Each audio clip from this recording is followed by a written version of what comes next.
We might as well go live. If any of you ever have a date with Chad Elkins, just assume he's going to come right in at the last minute. He's not going to be military on time. He's going to be like average person on time, like right under the. Right.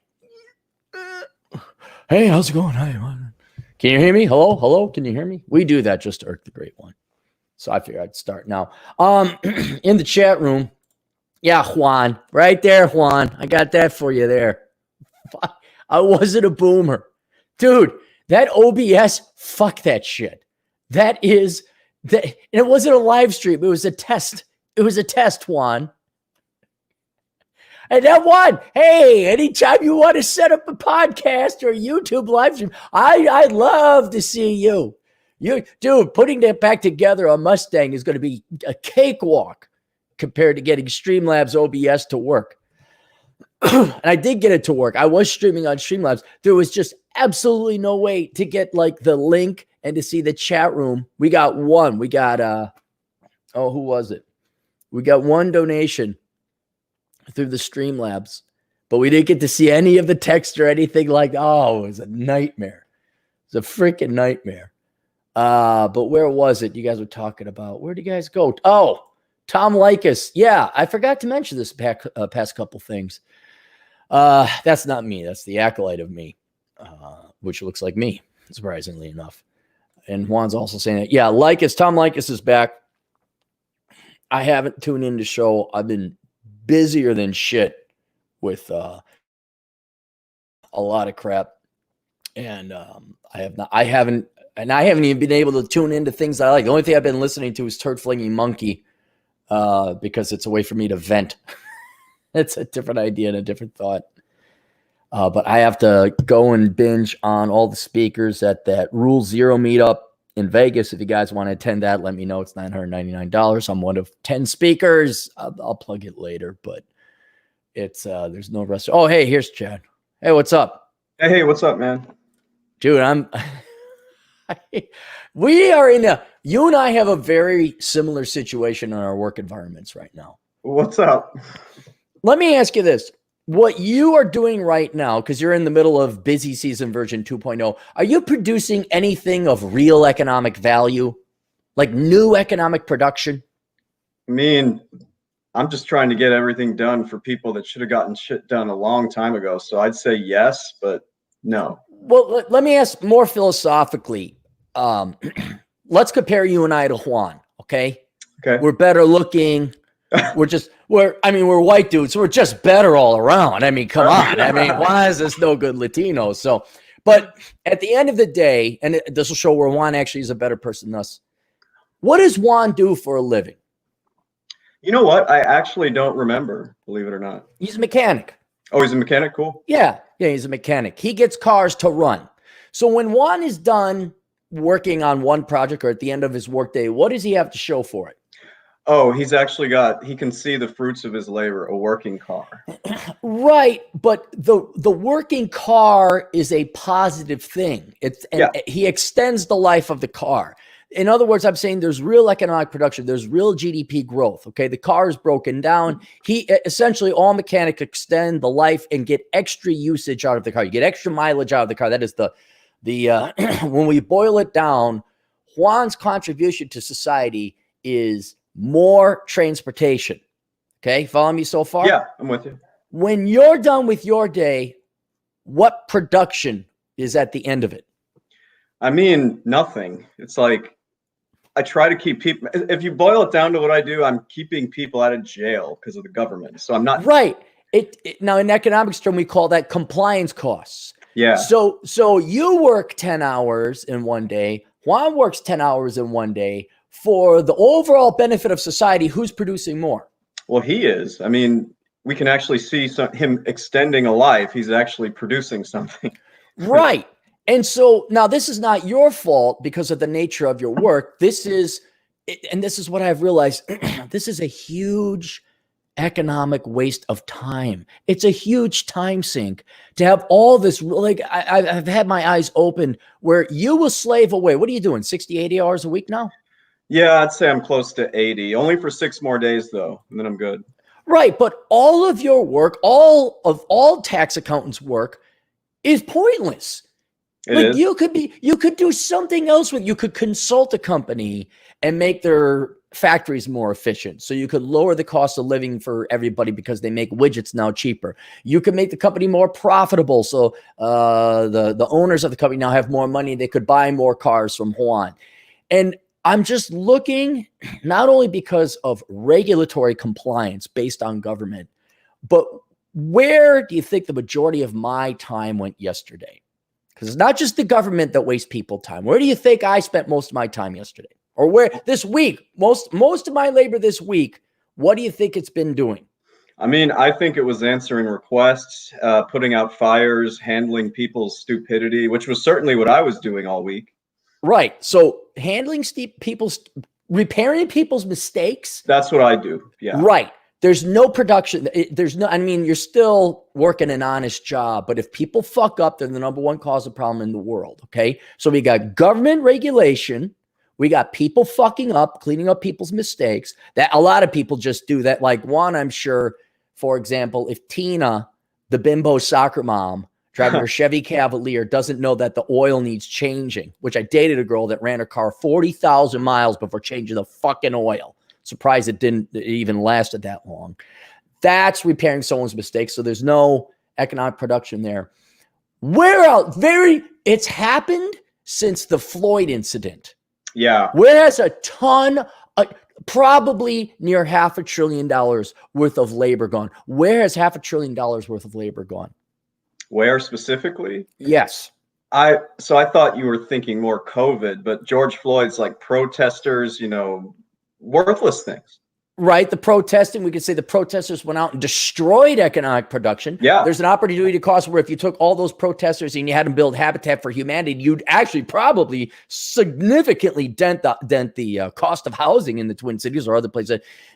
Even more so, let me point this out. There's a boycott now against Goya food because their CEO said he thought President Trump was a good leader. All right.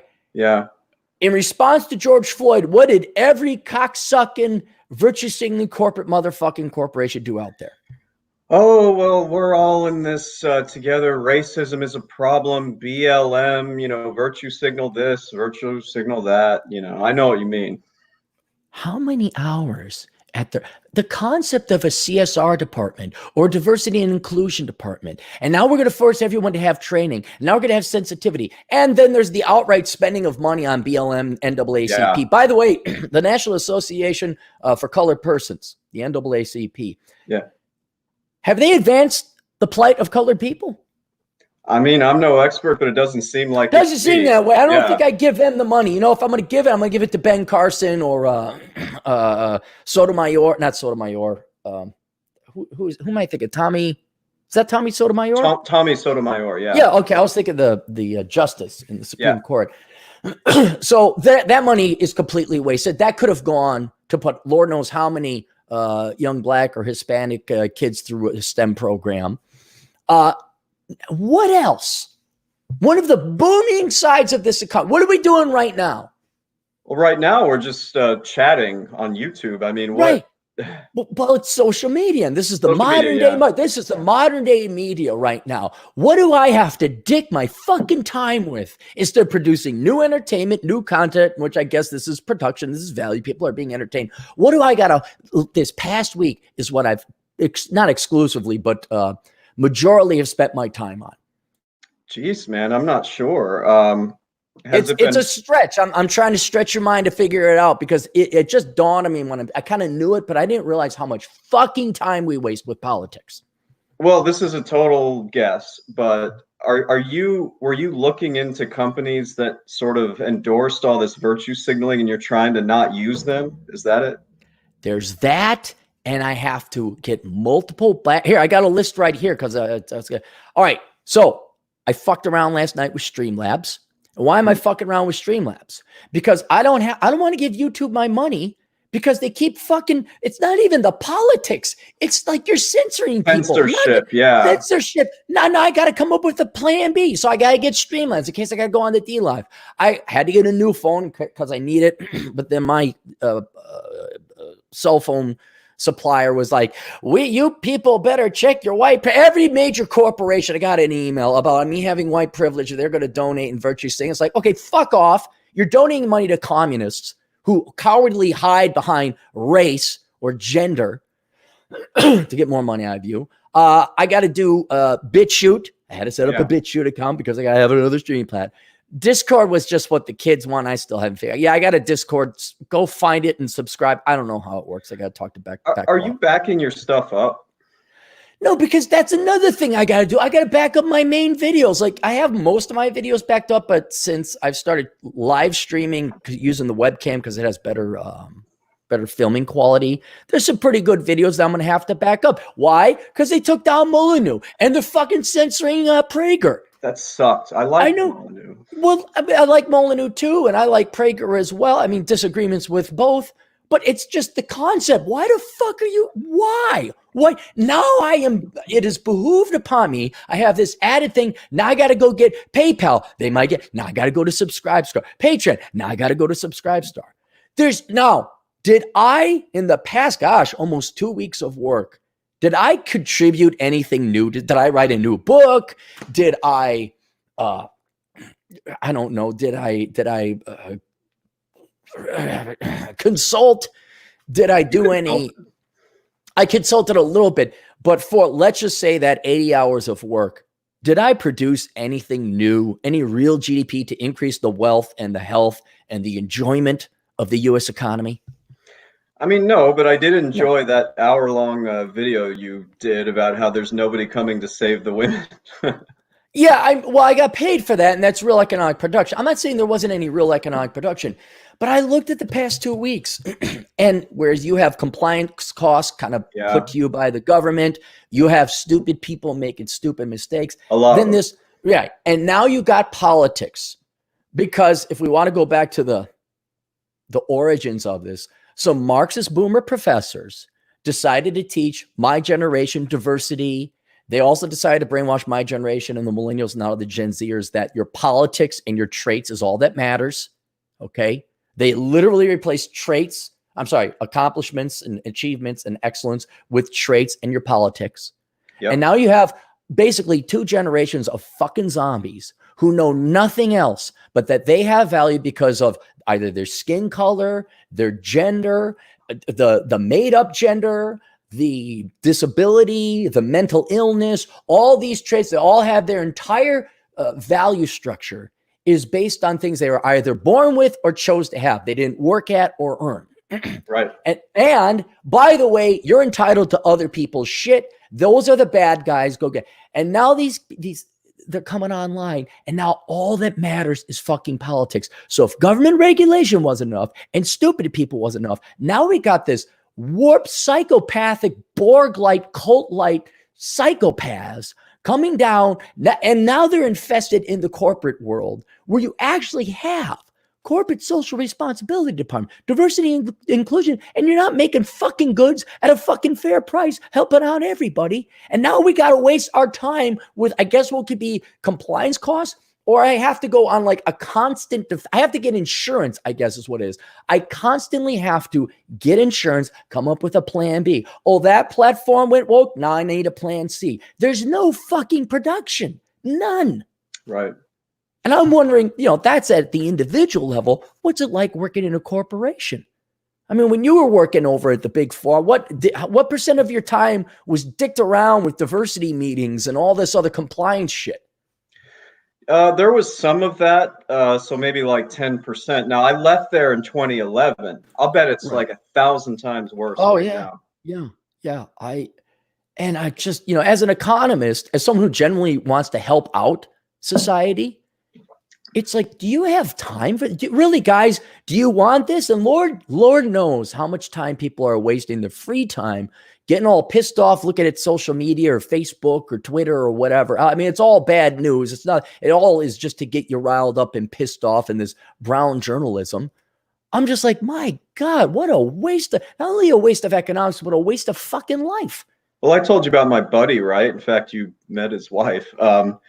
The dude doesn't have a job, so guess what he's doing all day on Facebook and Twitter and everything? Is he gonna help out the children's? Is he gonna help out society? It's like all you're doing is like spewing crap. Are you actually going out? Yeah, like you said, why are you not actually doing anything? It's very easy to say something, you know?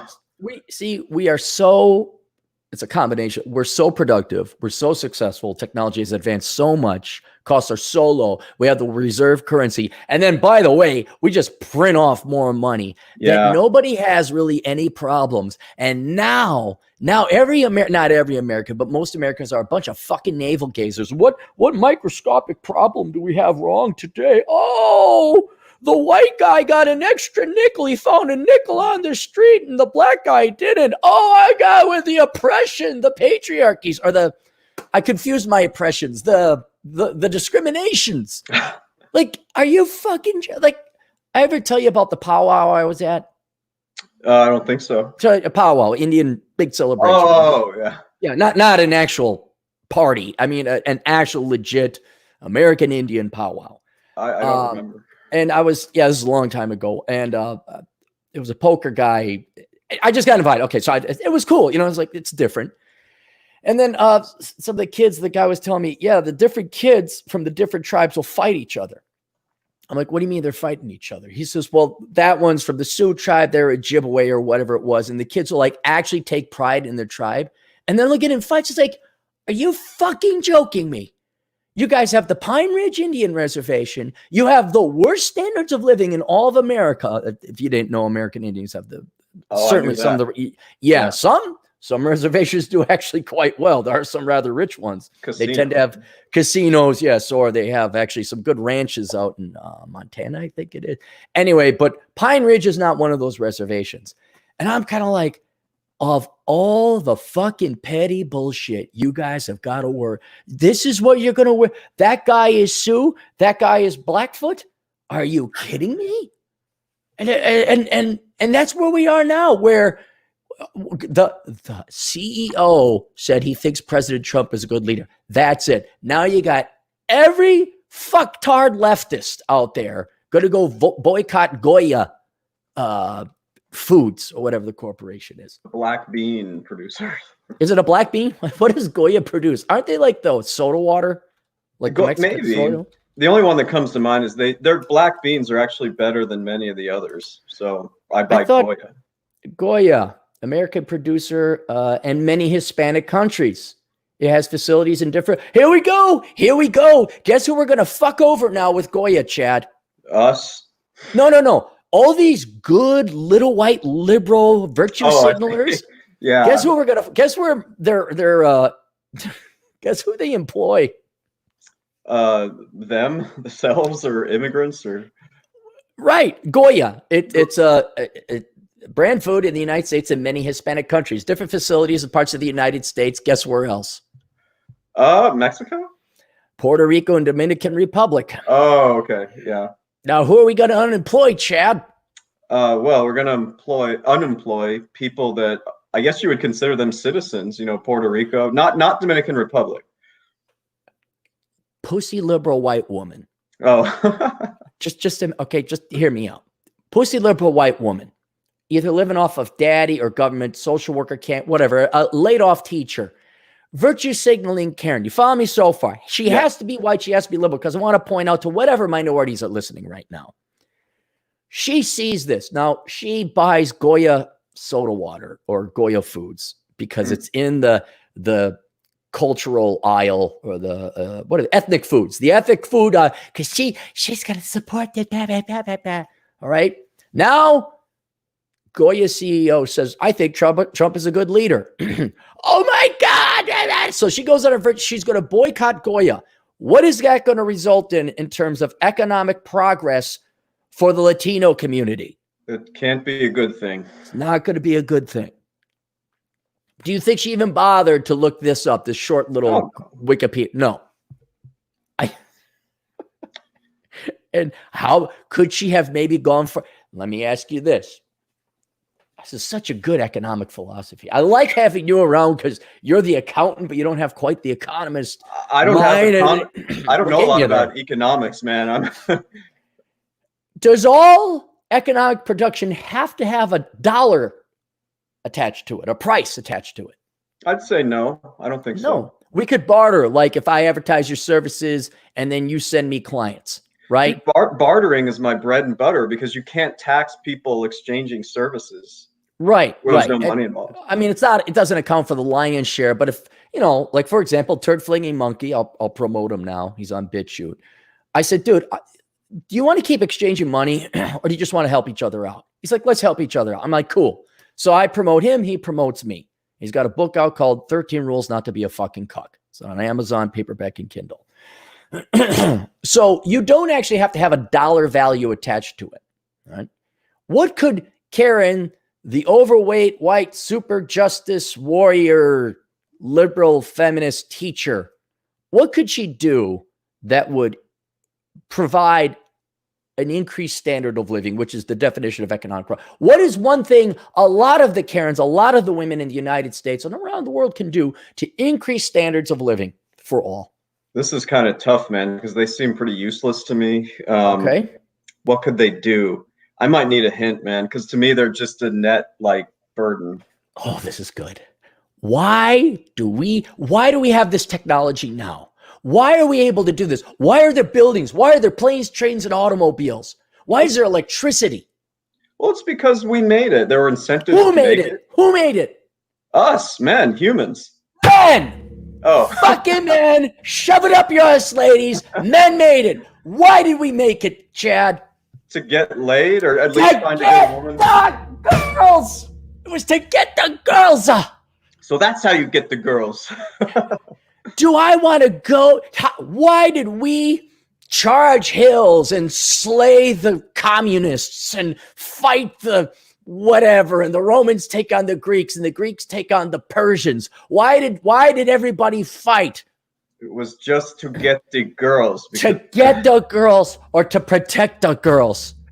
Yeah. Now, how do you think some Greeks, and let's go back 400 BC, all right? You're in Athens. All right. What do you see for Greek ladies walking around Athens, 400 BC? What do you see? You'll probably see a bunch of hot little sirens, Yeah. Nice curly long hair, right? Oh, yeah. Maybe they got a lute. Dark features, yeah. Maybe I'm picturing, they got a lute. They're just playing their lute. It's like, It's not a flute. It's like a harpsichord thing or something. Not harp. Yeah. Mm-hmm. Something like that. Got that nice robe. The hair's almost as long as the robe. You're like, hey, pretty lady, let's go worship at the goddess temple of. Hang out soon. We should hang out. Hey, problems. All right. Then here comes the Persians. Whoa, I like that pretty girl with the lute. I'm going to go fight those damn Persians.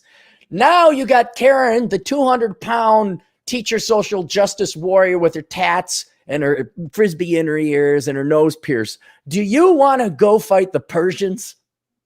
I am not willing. The way that your average American, I'm not going to put myself in harm's way. You might even here, take our women. Mm-hmm. and then the Persians would show up and say oh shit, we're not taking over Greece. Fuck this shit. We're going back to Persia. Fuck this crap. Nope. Yeah, it's like if you want these, hard to handle, mouthy, you can have them. the stereotypical Juan with his waxy mustache there. Where are your women? We get the Western idea. Where are your women? Like, here. Oh shit, fuck that. No, we're going back to Mexico. Shit. No, man. So what can women do? And I've advocated this as a fiscal policy or an economic policy. If you want to boom in economic growth, what could women do? This is just my opinion, but get thin and stay thin would be my answer. Be feminine. Be same hot. thing. Yeah, because that's what drove pretty much all of economic production. Now, this is great. Watching you girls go into STEM and become doctors and all that. And I do believe in a certain amount of time, women are going to start making inventions and all that other stuff. But right now, the lion's share of your economy, which is men, right? Whether you like it or not, who have invented most things in the past and are the source and cause of nearly all economic production. What fuel do we run on, Chad? What fuel do we run on? I'm going to say sex. Sex and hot little women. That gets us up. That's why we go to war. All right. We need 105 octane fuel. Girl's ass backs up into this nice long hair. They giggle at her stupid fucking jokes. All right. They're sexy, nice big tits. All right. Oh, that's good fuel. That's the racing octane. What do we got now? Well, speaking for what I see around here, we got Right. these porker large women that don't dress up. They don't take care of their hair. Of course, there's tattoos. Saw one lady that pierced both sides of her Sure, nose. of course, right, because she's independent. Right. And it's like going up. Have you ever driven out west, like when you're out in Portland? Did you see like the low octane grades they got? Oh, dude, Portland women. I think Portland women are the worst in the entire country. No, I'm talking the actual gas. Have you seen, like, you get out to Colorado and all that, like the low octane? I haven't been out there, or I haven't spent. That's right. You don't drive. Never mind. Okay, so like here, like the lowest octane I think is like 89 or 87. You get out west, it's 85. The octane, the average, we need 110 octane. We need racing fuel. What's on the market right now is like 34. Just clogs up, fucks up our carbs, fucks up the fuel injectors, whatever racing cars have. It's the worst gas possible, and we barely limp along. And then we got these nagging, fat, bloated harpies telling us, moralizing us how they need more money. God almighty. And you wonder why men are disincentivized. There's no economic growth. So I know that I tell you a lot about, I'm on one of the dating swipey things. Yes. There's so much overweight and obesity on those things. Like these women, usually between the ages of 28 and 40 or whatever, they're going to be left over. No one is thirsty enough to get with that. And they're like, oh, if you're not a feminist, swipe left, stupid stuff like that. Like I said, I've thrown in the towel. The amount of zero fucks I have left to give. And like I said, I'm on a defensive diversification, diversifying my platform, insurance.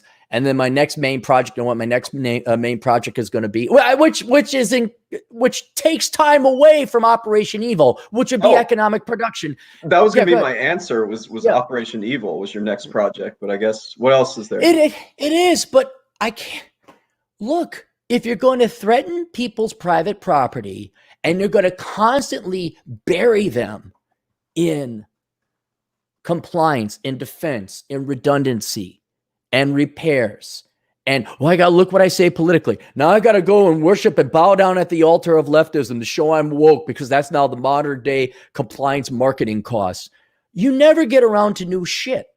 And now the next thing I got to do is I'm going to have to, I'm absolutely convinced, not because of the protests or the rioters or anything, but to see predominantly conservative, Republican, and in general white people's reaction to this bullshit, where there's like, oh my God, what do we do? There's like a book out called Fragile White, or White Fragile, or something like that. I saw that. And that's like the #1 book. And I found out through a buddy that they're Lutheran, all white, by the way. They're Lutheran church. Everyone's reading it and they're having a conversation about it. I'm like, yeah, you know what? I'm just leaving. I'm going to pull a James Cameron. I'm going to get some property overseas. So now, in addition to his septic tank, which you can get through, that's my goal. My Subscribe Star. You can set a goal. You said that. Yeah, I got septic tanks. I want a septic tank. That's the big exciting things. The next one is like, okay, now I got to go find something over. I got to go research countries. I got to find out, can I buy property? Do I just let it sit into an account?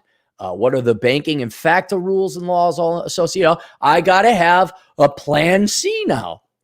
It's not enough to have like backup alternative platforms so I could keep, my little business empire going on. Now it's like, oh, what if the communists take over because all the lily white liberal fucks like, oh my God, I'm so guilty. Yes. Oh, and I speak for Aaron Clarey too. We're all going to go and enslave ourselves once again. Bye. See ya. So now imagine what I could write. What great, positive, productive economic books I could write. I know how to end poverty. I got it. I figured it out. I could write a book on that. No one's going to read it, but because, it requires work and, logic and sacrifice and ownership. But, no, I gotta go and set up an alternative to fucking PayPal in case. Yeah, that's true. Yeah. Shall we get through some of these super chats? Sure. So last time I was muffled. Is it better this time? Way better. Way better. Okay, good. I got a new headphones. Good, okay. Good. I'll scroll up to the top here. Yeah, I got Joe Jones. There may be some before 9:41 a.m. Yeah, there were. Why don't I read the ones that are before Joe Jones? Read the ones before, yeah.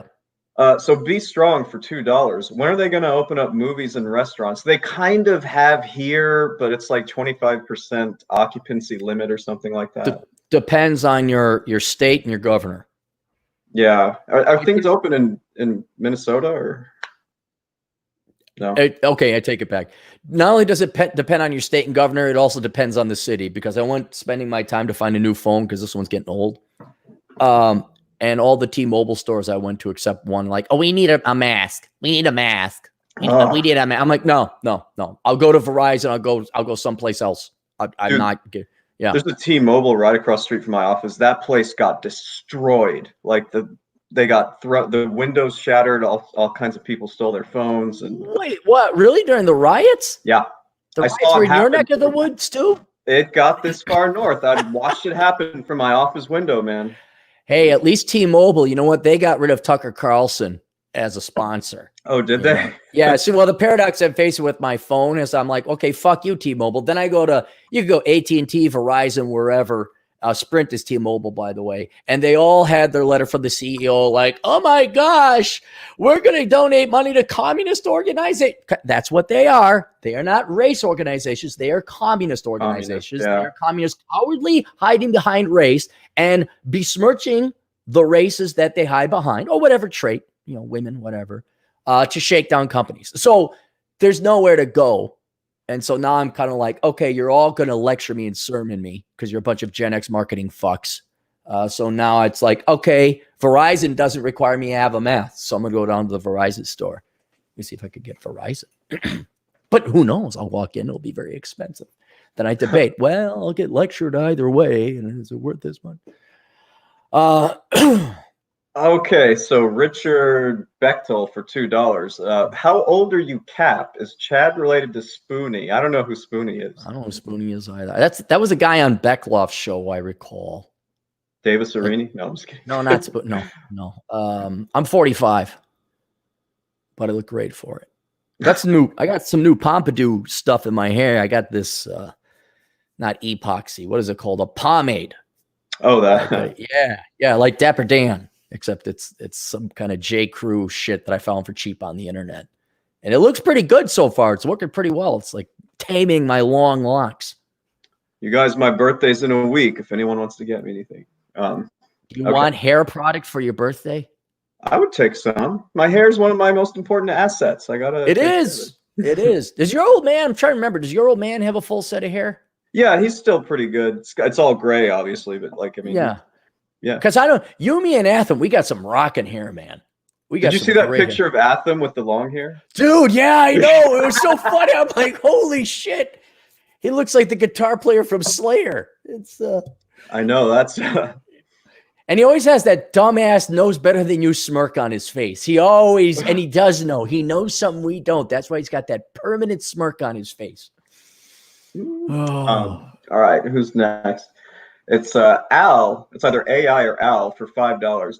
I just finished my master's in general studies and have $150,000 in student loans. How do I pay this money back? You don't. You become a woman. Look, you either become a woman or a pimp. Okay. You either pimp out webcam girls like Andrew Tate, offered you to do their IT work so you could set up their webcam accounts, and you take half. Half. You're crazy. No, I'm not. No, I'm not. No one's going to get that. So, no. Or you become a girl and become a model. That's what I was going to recommend. Have your female friend with 400K contact me. 400K. Holy crap. This friend of mine, I did her taxes the other day. It's just so much school debt. Ugh. Can you refer her to me, or would that be impolite saying, look, you really need to take care of this debt? Or is that just like, forget it. She doesn't want to listen. She doesn't want to listen. Now she makes good money, but geez, man, 400,000. I mean, she went to that college in Minnesota or St. Paul. That's too expensive. Yeah, too expensive. God, and it's a shit school. I'm like, who goes to Hamlin? Yeah, I mean, it's accredited and everything. And I remember biking a lot because it's by Energy Park Drive, and that shoots out. Atham, look it up. That shoots out towards Lake Phelan. So I'd been in that area. You bike through the campus, or especially if you're going up Snelling. But I was just like, man, it's like, dude, for that money, go to St. Thomas. But she probably couldn't get into St. Thomas, but well. I want to put on record that I do consider her a friend. It just breaks my heart she has that much debt. Well, if you're a friend, say, hey, I won't lie. I'm trying to get some money here. And I know the solution. And for $1,000, I smell $1,000 bill in my future here. And it's for her benefit. It's a win-win-win. Now, you're the contact. Say, look, you really got to take care of this debt, you know. Contact this guy. He's not going to be nice, but he'll get your problem solved. Well, when I say you're from Minnesota, she'll probably do it. Yeah. Say, oh, yeah, he's from the Twin Cities. He's familiar with Hamline. Mispronounce it like Hamline. You went to Hamline. Hamline. God, I don't understand people who go to expensive undergrads that aren't that great. It makes no sense. All right, so now we're at Joe Jones. Joe Jones. What name on BitChute couldn't find you? Are you on BitChute? Really, guys? Really? I keep getting... Okay, look, let me rant a little bit. Guys, here's what I need you to do. Don't fucking email to tell me my website's down. It's not down. It's temporary down. Your internet connection doesn't work. I can't... I'll BitChute.com. Hang on. BitChute.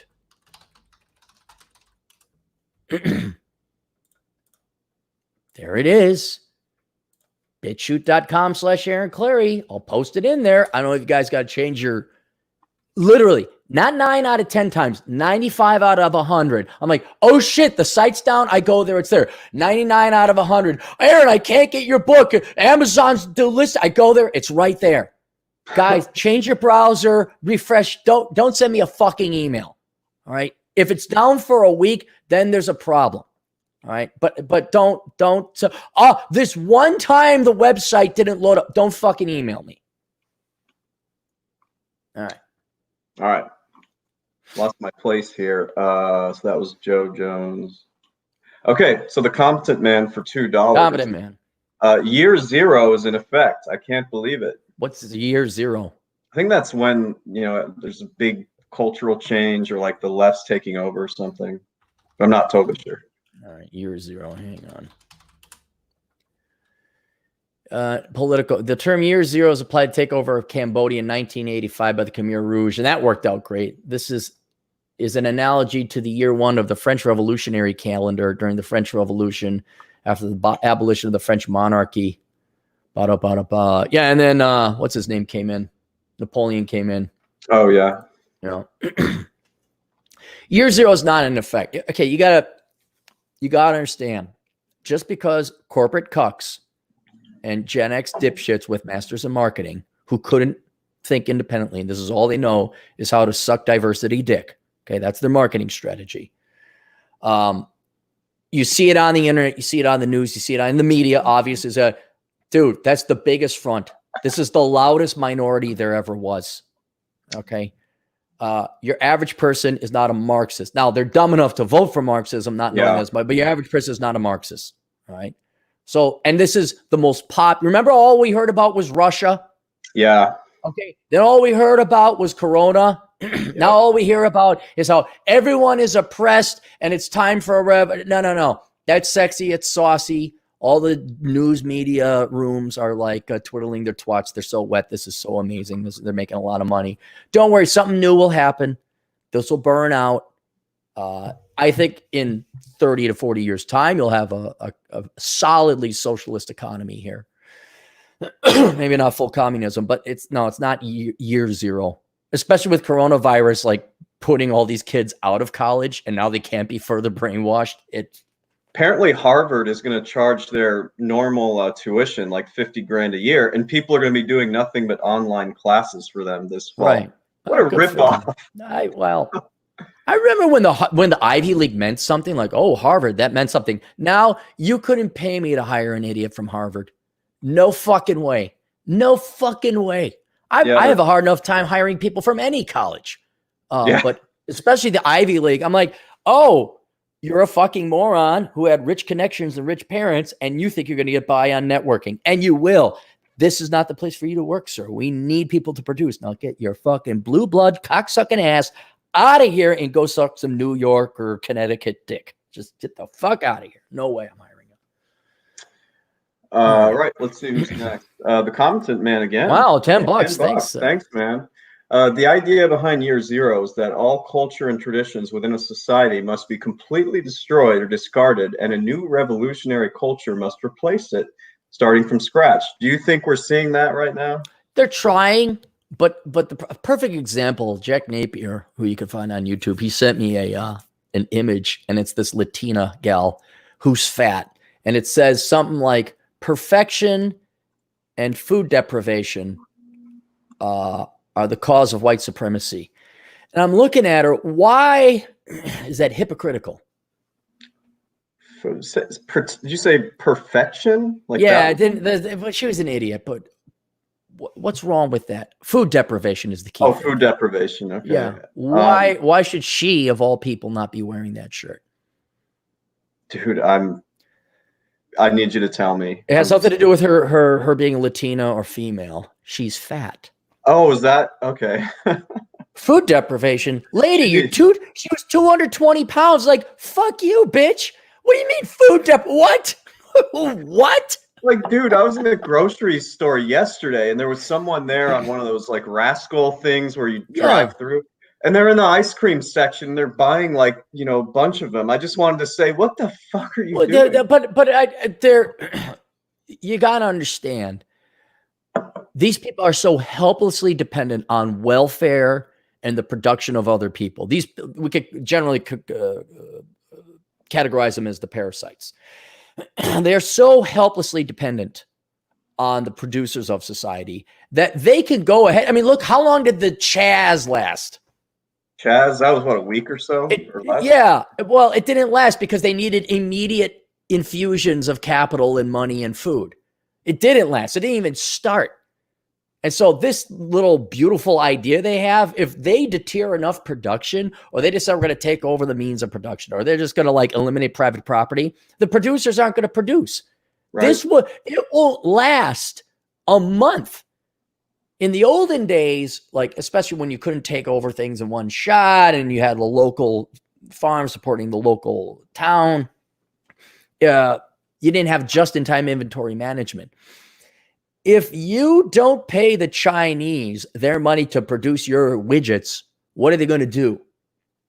Well, that's going to be more expensive, right? Because the Americans have to do it, no? No, well, okay, all right. What, are the Americans going to all of a sudden ramp up a manufacturing base that's equivalent to the $3 trillion export base of China? No. China's going to do what? Yeah.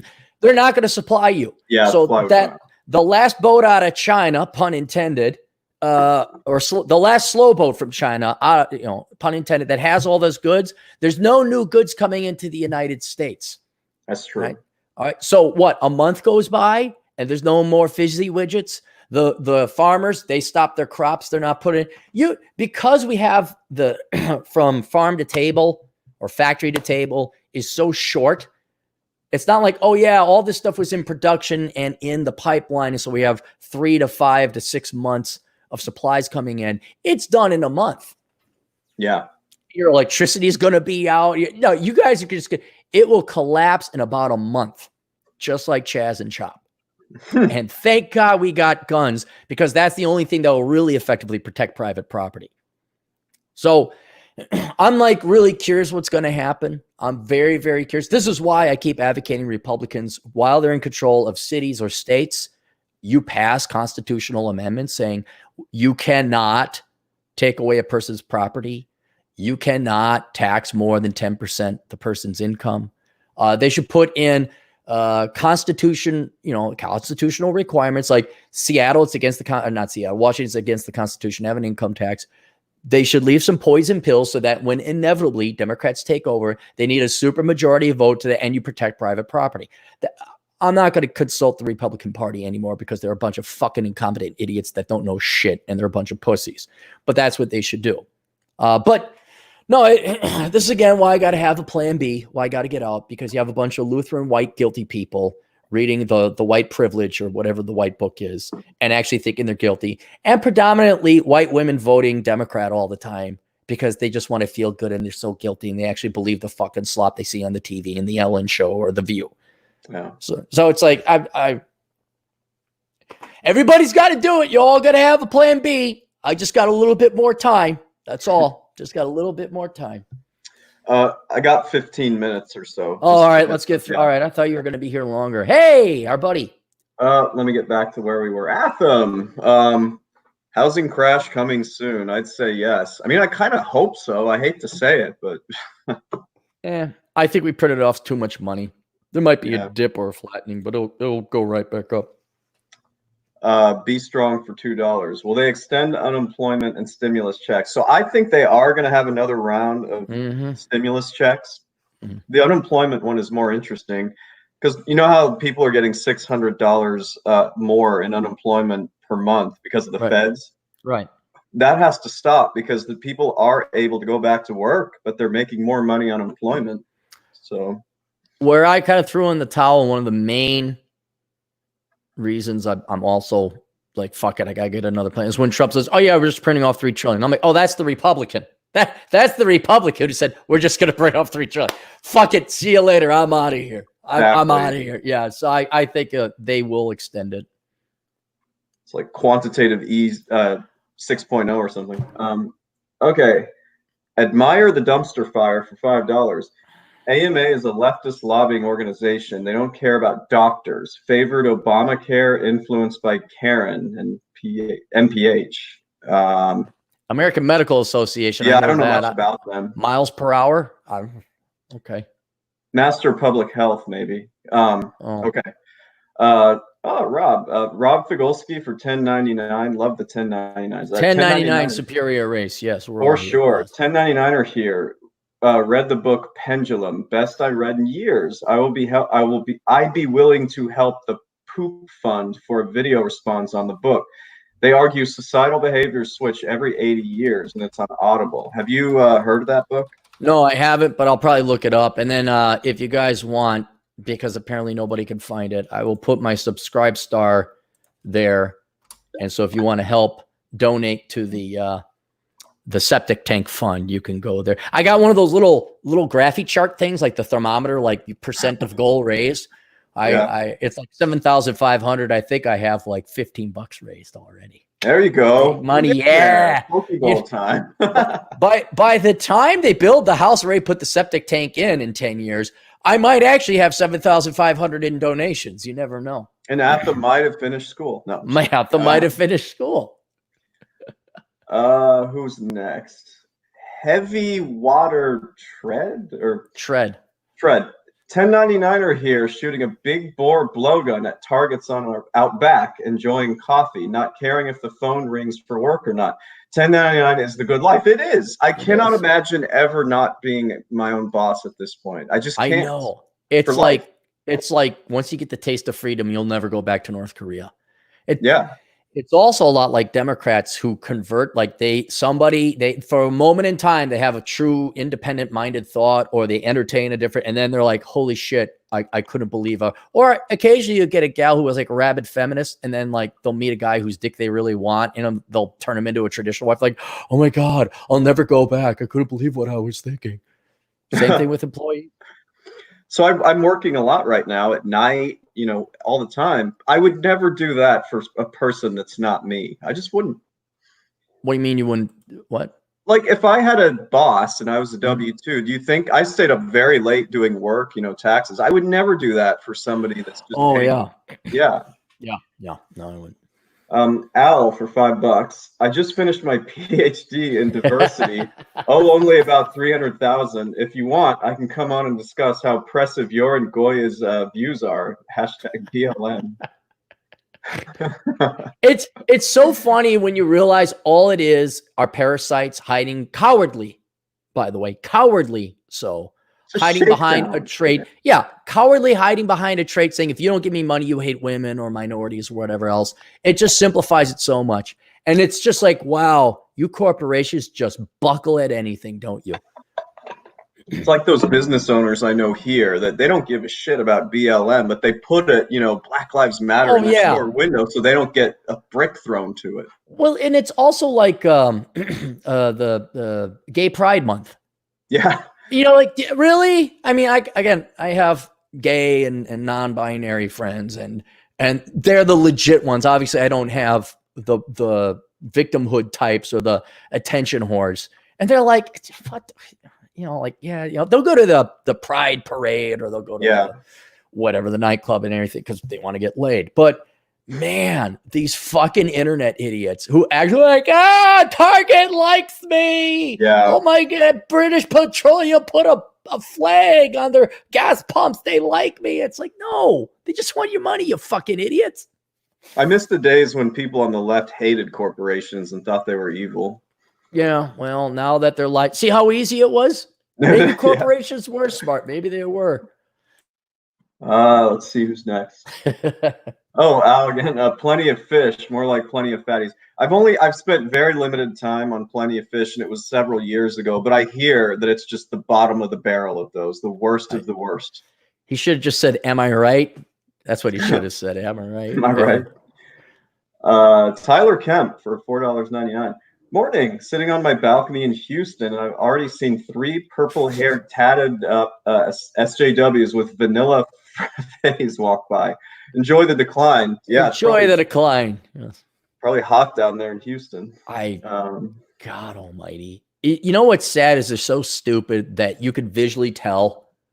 Like if you're just a freak, okay, and you're not in your younger days, like, you're trying to be a punk rocker in the 80s or whatever, but now you're tatting up, you're doing your hair. It's like, yeah, I could visually identify you. Yeah, you are an idiot. You're someone who's probably costing society money. I want nothing. They will tell you now, guys. They think they're being strong and independent. They're just telepathing you. This is someone you want to avoid and have nothing to do with.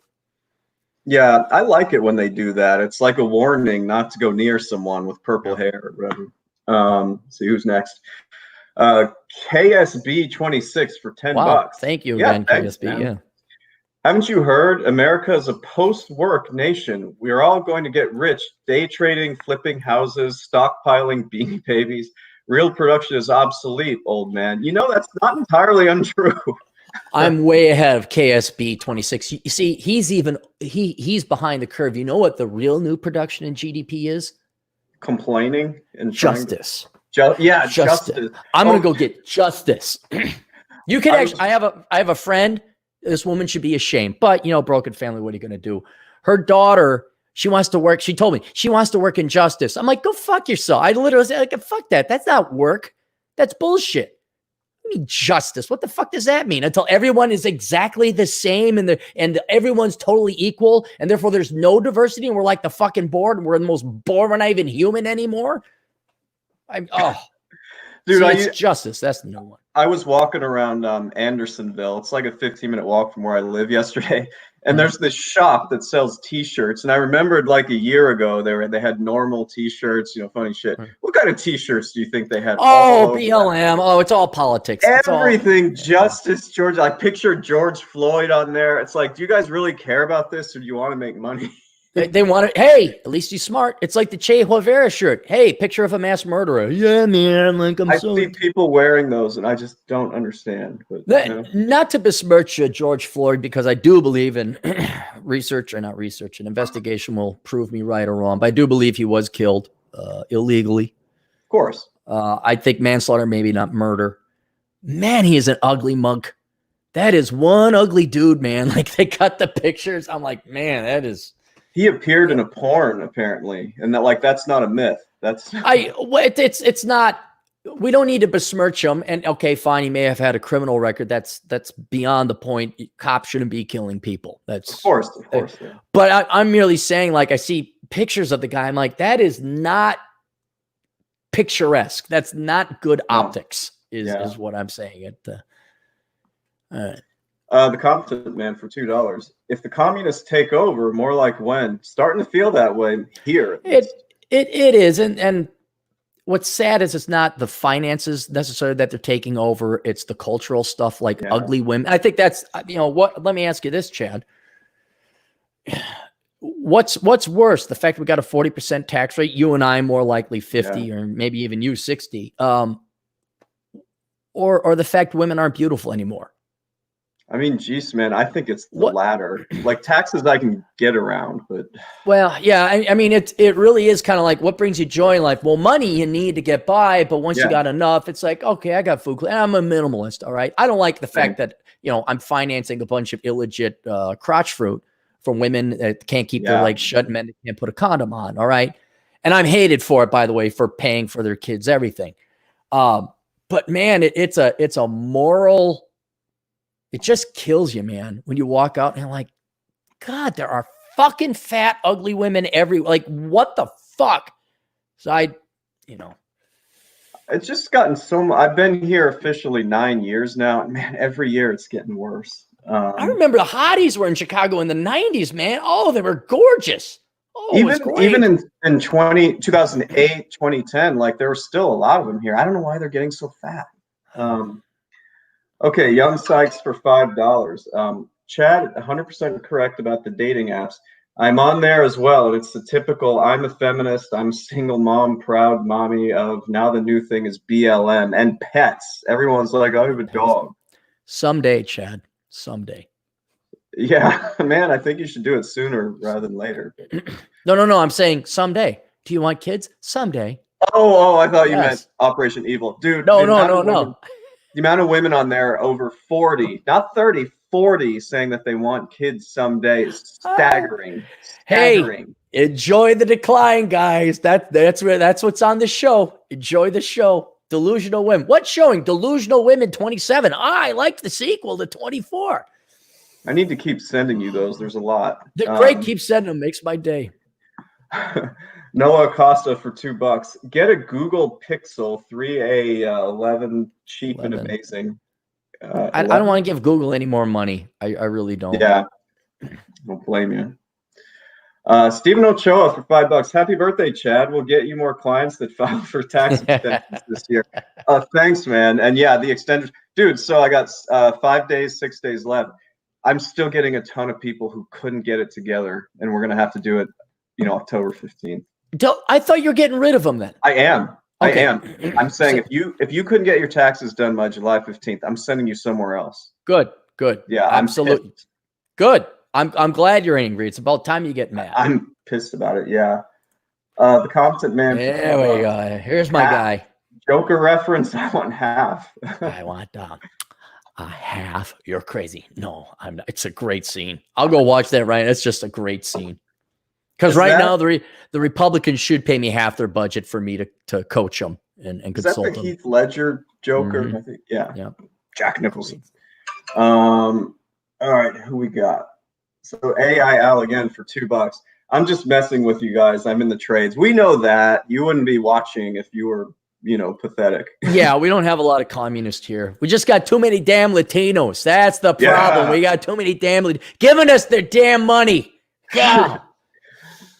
Okay, M2PG4 $1.99.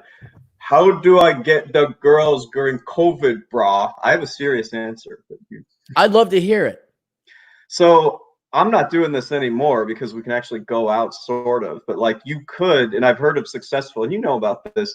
People were having virtual dates on like Skype and Zoom, and I've romances. Yes, romances. Some of these have worked out with some friends. Like it's going well. They met and it's going well. Yeah.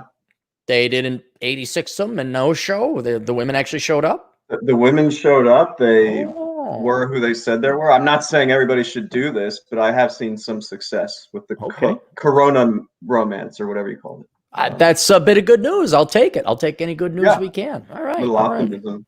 All right. Alex Sulowski for $2. About 1 out of 3 women are fat on my Tinder. It's more than 1 out of, dude, it's 2 out of 3 for me. 2 out of 3. Depends where Alex is. He could be in Poland. You might, if you're in Europe, it's probably better. Not England though. All right, who next? The competent man. Dude, you're awesome. Thanks, competent man. I'll take the money, yeah. I think one way to prevent cancel culture is to change the internet from an HTTP to IPFS based system. I'm looking at setting up a test IPFS cluster. I don't know what that is. The IPFS, yeah. Okay. See, confident man's probably this like tech genius, and he thinks we know what that means. Yeah, I don't know if it is. When he's on a date and he's really excited about telling his date about what he does on the internet, and the girl's just like, oh, okay, I have to go now. It's nice meeting you. Nice meeting you. Here's a tip. If you meet a gal, however long you're on a date with her, and the last thing she says to you is, it's nice meeting you, that means you're not going to get a second date. Yeah. Okay, who next? JM for $5. Opinion on modern monetary theory that says deficits don't matter. Stephanie Kelton, lady obviously, is pushing this now. Can we print to prosperity? I don't think so. Here's why I hate economics. Think about this logically. If we could print to prosperity, wouldn't have we done it already? Oh, yeah. Yeah. It's the same thing with communism. If we could make everything free and eliminate poverty and everyone is equal, the first politician or economist or whoever came up with a functional model of how that works and implement would be king forever. Elected queen forever, whatever. We've been trying it for 2 million years. And guys, really, a little kid can understand it. Like, hey, if we could have just printed off all this money, you think we would have done this by now? Yeah. Yeah. But it results in hyperinflation. And the only reason that, and this is why I hate economists or Stephanie Kelton, because you got to wonder, are they really that stupid or are they lying? And that's why I don't like the economics profession or economists, because most of them are like, oh, we got this magic trick with central banking. We could figure. It's like, no, you're lying. And so I don't know if Stephanie's stupid or evil. So accounting is obviously way different than economics, but man, I just feel really uneasy about all this money printing. I do. It's going to go into asset prices. That's where it's going to go. Yeah. That's where it's going to go. As long as we're not the worst horse in the glue factory. That's it. Yeah.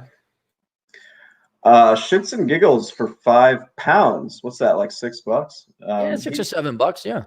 I don't see any message on there. Real quick, RB in the chat said he just passed the CPA yesterday. Congrats, man. That's awesome. Life will get better. All right. Yeah, Shits and Giggles didn't say anything. Noah Costa for $2. Good Operation Evil idea. Just put organic on your product. Yeah. That's old. They've been doing that for a decade. Every coffee, organic, free trade, farm to table, blah, blah, blah. Free-range chickens. Yeah.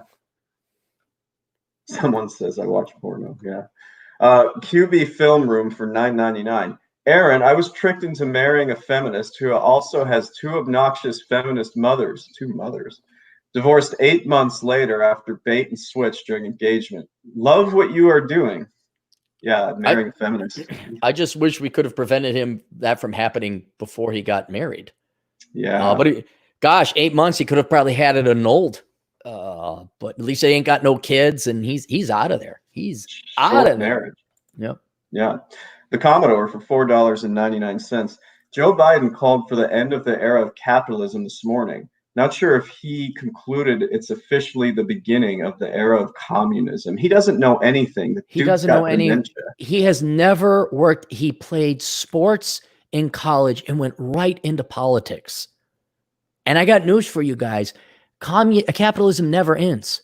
That's human nature. Chat. Yeah. The Soviet Union banned blue jeans from entering their borders. Right. Did blue jeans get in the borders? Yes. But communism banned it.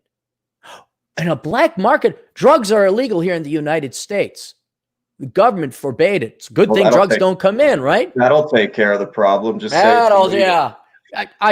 The fact there are black markets or underground economies is proof that capitalism is the default nature of human beings. It's the only way you can do it. Incentives and production.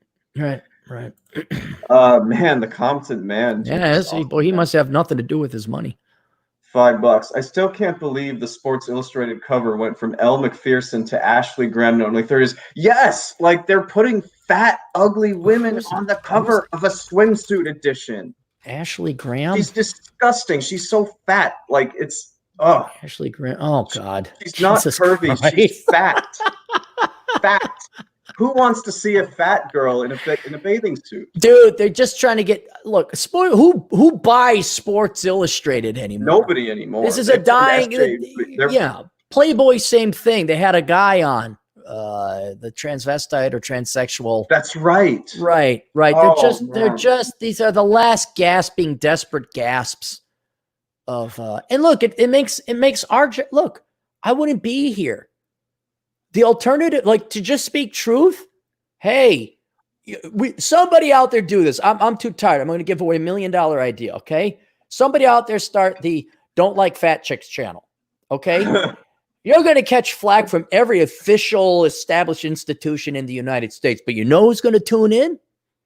A lot of people. Every man in America, yeah. Well, not every man, but every non-pussified SJW putz, limp-wristed Antifa, like the normal heterosexual guys who aren't ashamed to be heterosexual. You're like, yeah, I don't like fat chicks. And you'll have a ton. You'll take why do you think I keep trying to find good-looking chicks to model my shit? Because people actually want to see it, especially because guys want to see it. Yeah, I actually have potential lead. There was an Instagram gal that followed me, and I'm like, yeah, it looks more like maybe a potential bot, but we'll see.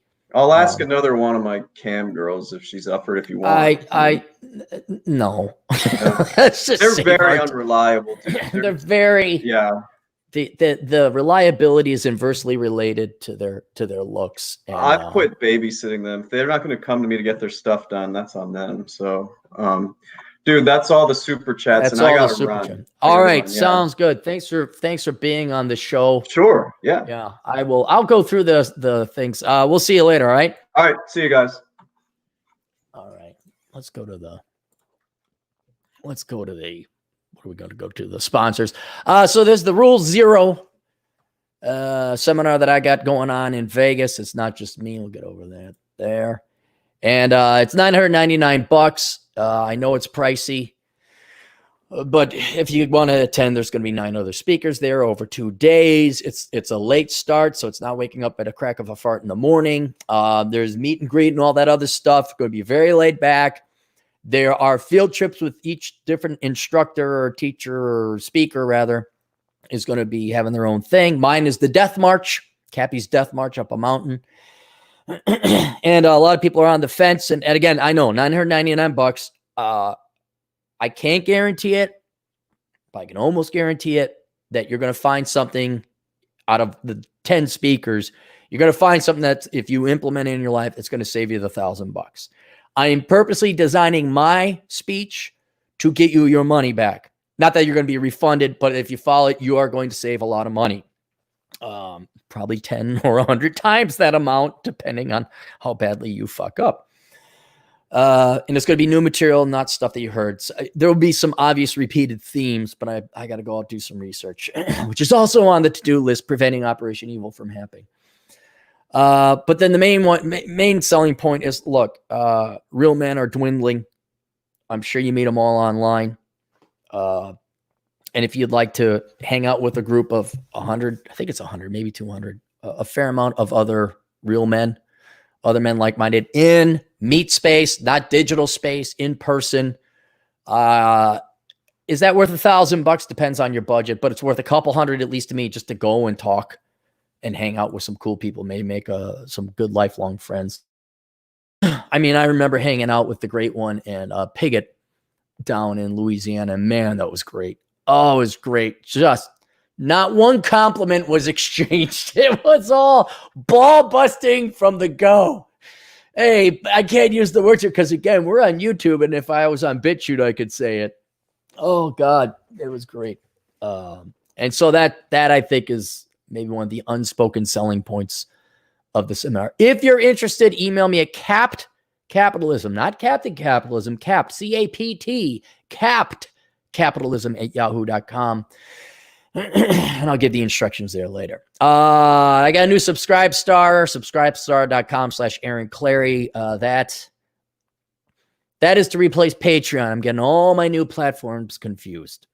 If you are a Patreon member, please cancel your subscription there. Download all the stuff you want now. I'm ending it in 5 days. I'm going to turn it off and then go to Subscribestar because, frankly, I don't like being called a racist. I don't like being implied I'm a racist. I don't like, and above all else, I don't like being lectured about politics of any kind. Even the Goya guy says, I think Trump's a great leader. I don't care what you think, dude. Shut up.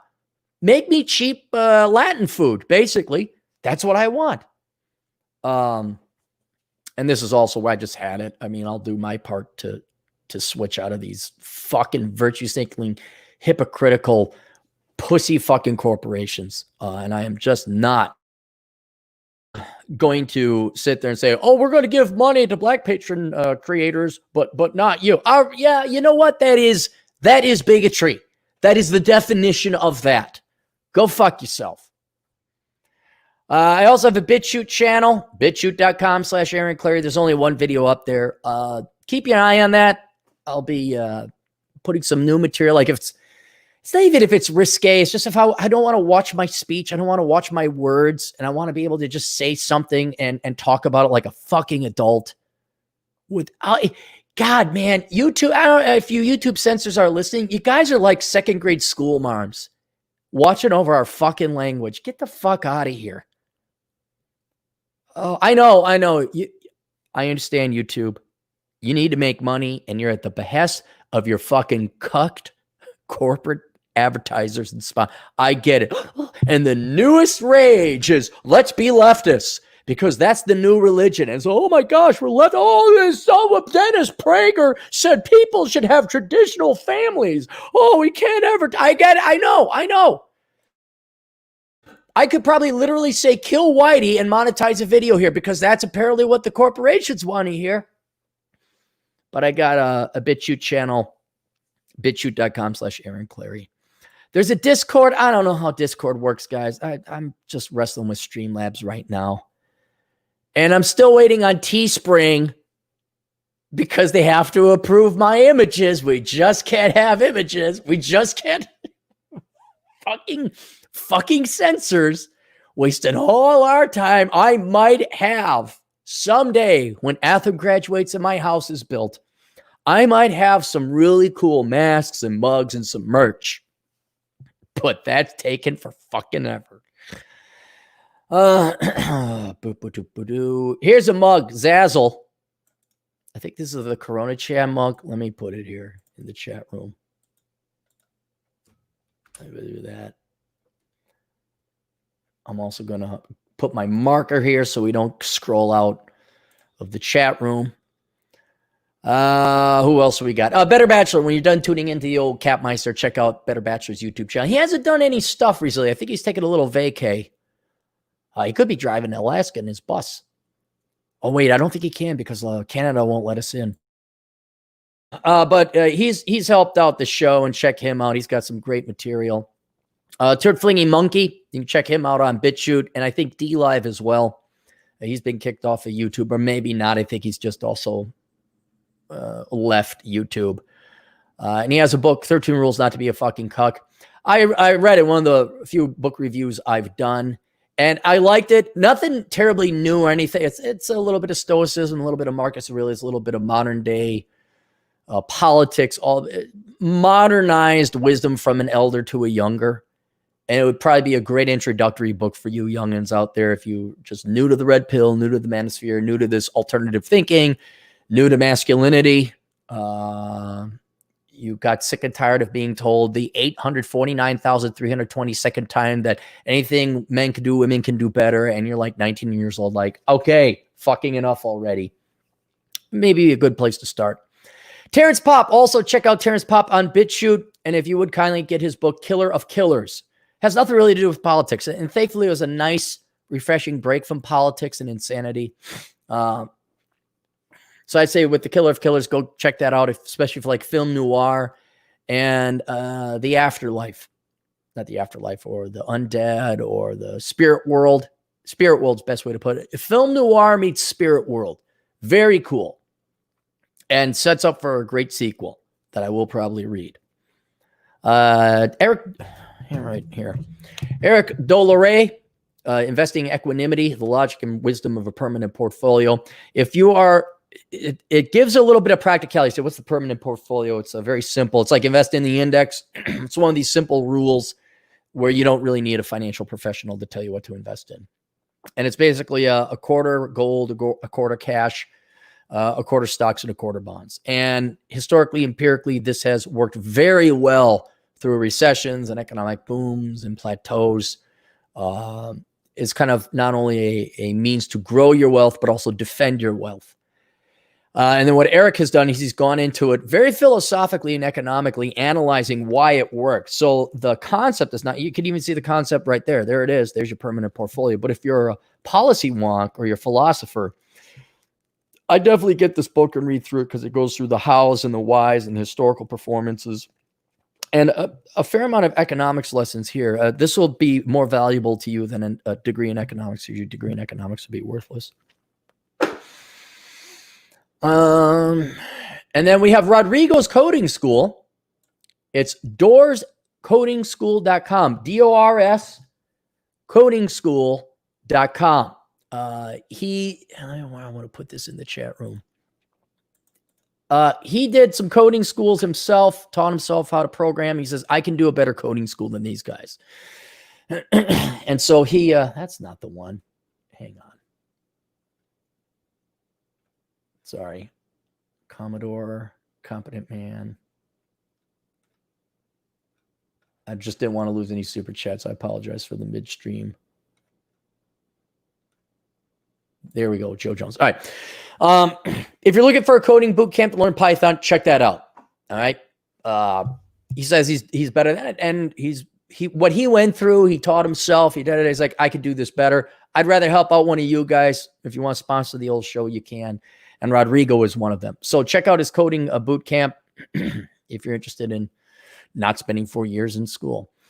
We have other podcasters, Dr. David Perodin at safetyphd.com, 405media.com.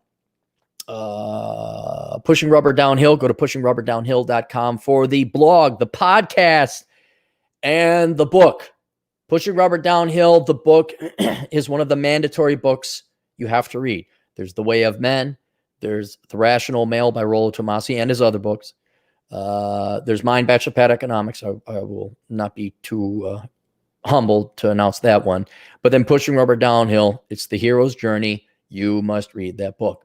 There's also The Masculine Geek at YouTube or at masculinegeek.com. The Goddamn Bacon.com. Jackie Napier and Rob Says website or YouTube channel, Red Evening.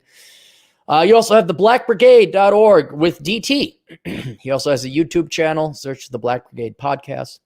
And then academiccomposition.com. Go to academiccomposition.com. If you, hang on. There it is.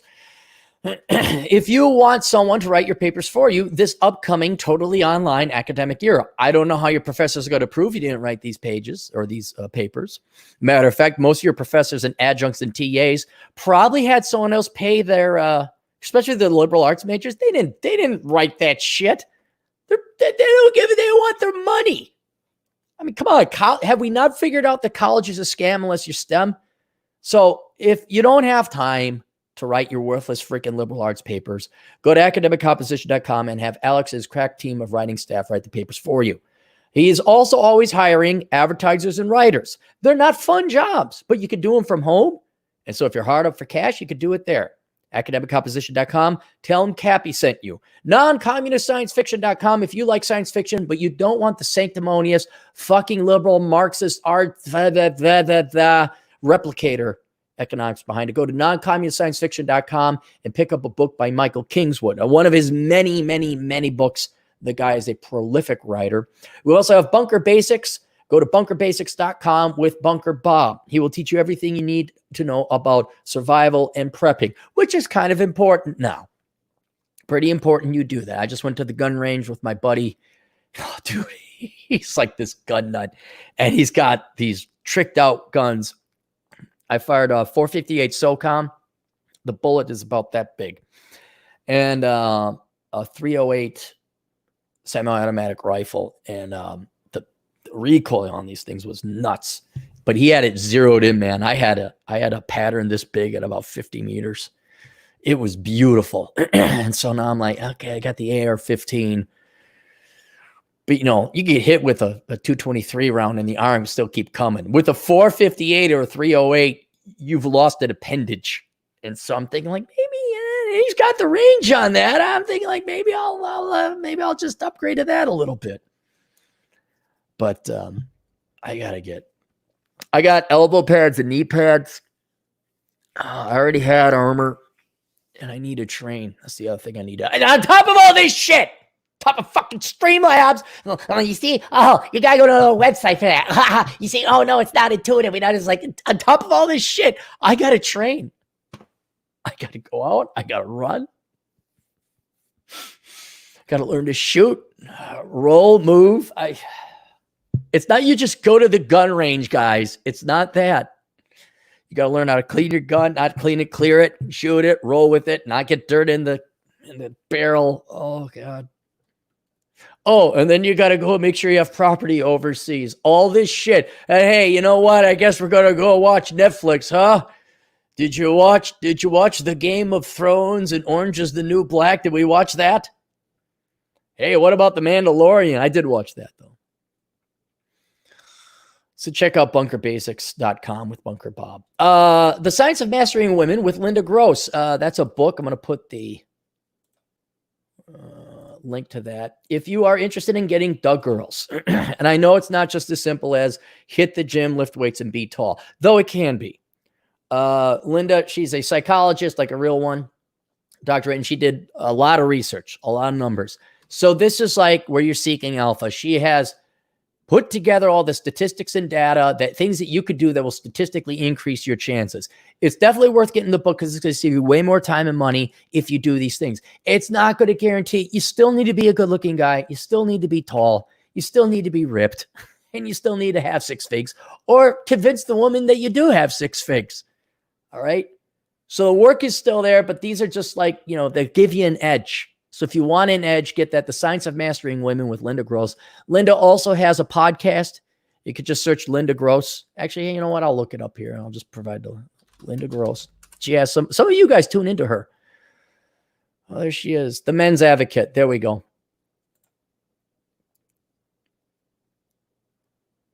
DT4M. Okay, let me put that in the chat room there as well. There you guys go. DT4M. Boom. There she is. Events. Oh. Does she do seminars too? All right. Anyway, so that's the website there. That's all that right there. What else we got for sponsors? olderbrother.com/donate if you want to help out the show. Though live, you're making the donations here. if you want, I know you go olderbrother.com/donate. There's the PayPal link. There's now the Subscribe Star link. And then there is the Amazon affiliate program. The best of those 3 is the Amazon affiliate program still because it doesn't cost you anything. You're going to buy that stuff on Amazon anyway. If you get into the good habit of going and shopping there, it costs you the same. I just get a commission a cut out of Jeff Bezos's pocket, kind of like how his wife took half, except my commission is much, much, much, much smaller. So if you just get in the habit, that's the best way to help out. But if you don't mind getting nothing for something, you just want to give away money, there's the Subscribe Star, all donations there go to my septic tank. And then PayPal, you don't get anything for that. You just you get warm fuzzies. And to be truthfully honest, all the money there probably also goes to my septic tank because Cappy wants to poo. What else? Is that it? That's it for the sponsors. All right. Hang on. Let's take a break. I'll come back. Get some super chats. I got one video. I got to get some in my stomach. I'll be back here in a second. Everyone take a break.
All right, we're back.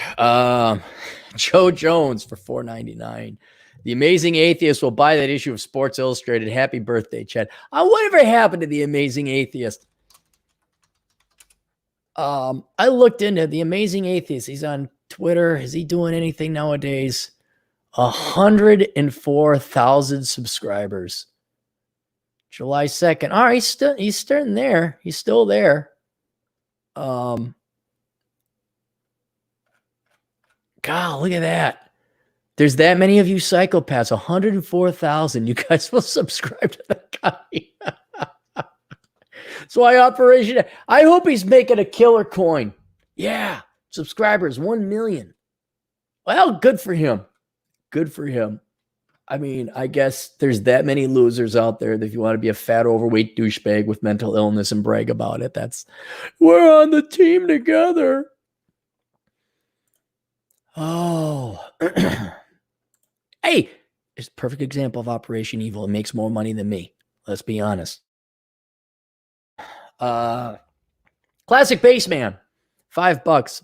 I'm back in the dating scene. I got a date canceled by one girl. Another good girl stood me up. Another one never returned my text. All in this week, laughing out loud. You know, I have a book for that. It's even here. It's called Bachelor Pad Economics. Guys, this is almost, it's not 10 years old. Let's go to chapter 7, girls 194. I even got I hope, here's for Classic Baseman. I hope you're not feeling bad about that. I hope you know why that is and it has no reflection upon you. The economic model. I'm looking for 50, 50, 25. Charm, intelligence, complications. It's a very academic book. Feminism. She can have it all. She doesn't need a man. You're an independent woman. Big is beautiful.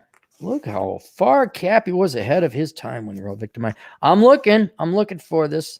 Government replacing men, sperm donor, destruction of the division of labor and the family. Where is the rule of 50, 50, 25? I have to have it in here. It's not you, it's society. Boo, red pill. You are not the enemy. God, I don't even remember writing half this stuff. Never listen to what women say. There's nothing wrong with desiring physical beauty. Yes, the quality of women is that low. Dang, Cappy. Reality always wins in the end. Failure is the key to success. Here it is. The 50-50-25 rule. The rule states 50% no times 50% show equals 25% go. This means there's a 50-50 chance a girl says yes or no on a date. However, just because she says yes doesn't mean she'll actually show up for a date. Thus, the 50% show. Because women cannot be trusted to keep their word. When there is a responsibility or an obligation, women cannot be trusted with their word. And I won't lie to you, gals. The number one thing that has marred and scarred and made my opinion of women in general, I always judge people individually, but in general, very low, is because of the number of times women said they go on a date with me and then they didn't. And I think that probably could be said for, I'd say most men, where women said X and they did Y, or they didn't do X.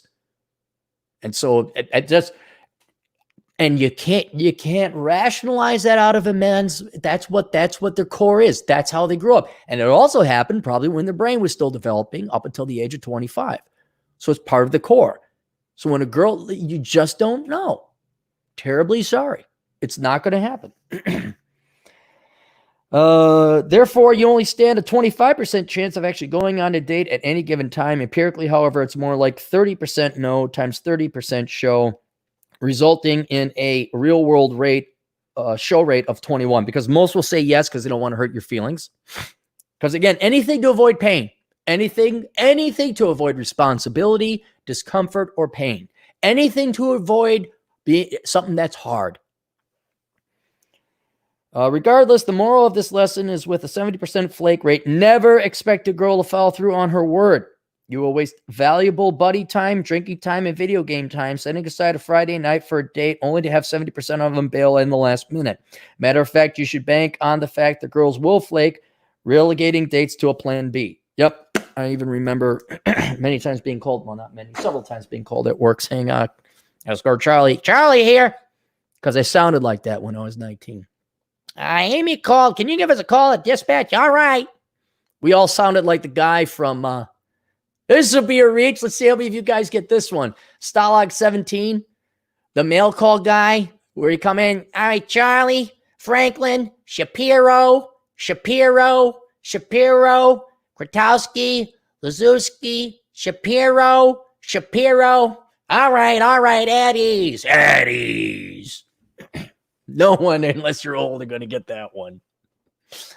But yeah, classic. You always have a back. Oh, so then I'd call and I'd say, hey, what's up? Like, oh yeah, some girl said that she had a date with you. I'm like, oh, that's right. I forgot about that. She showed up, didn't she?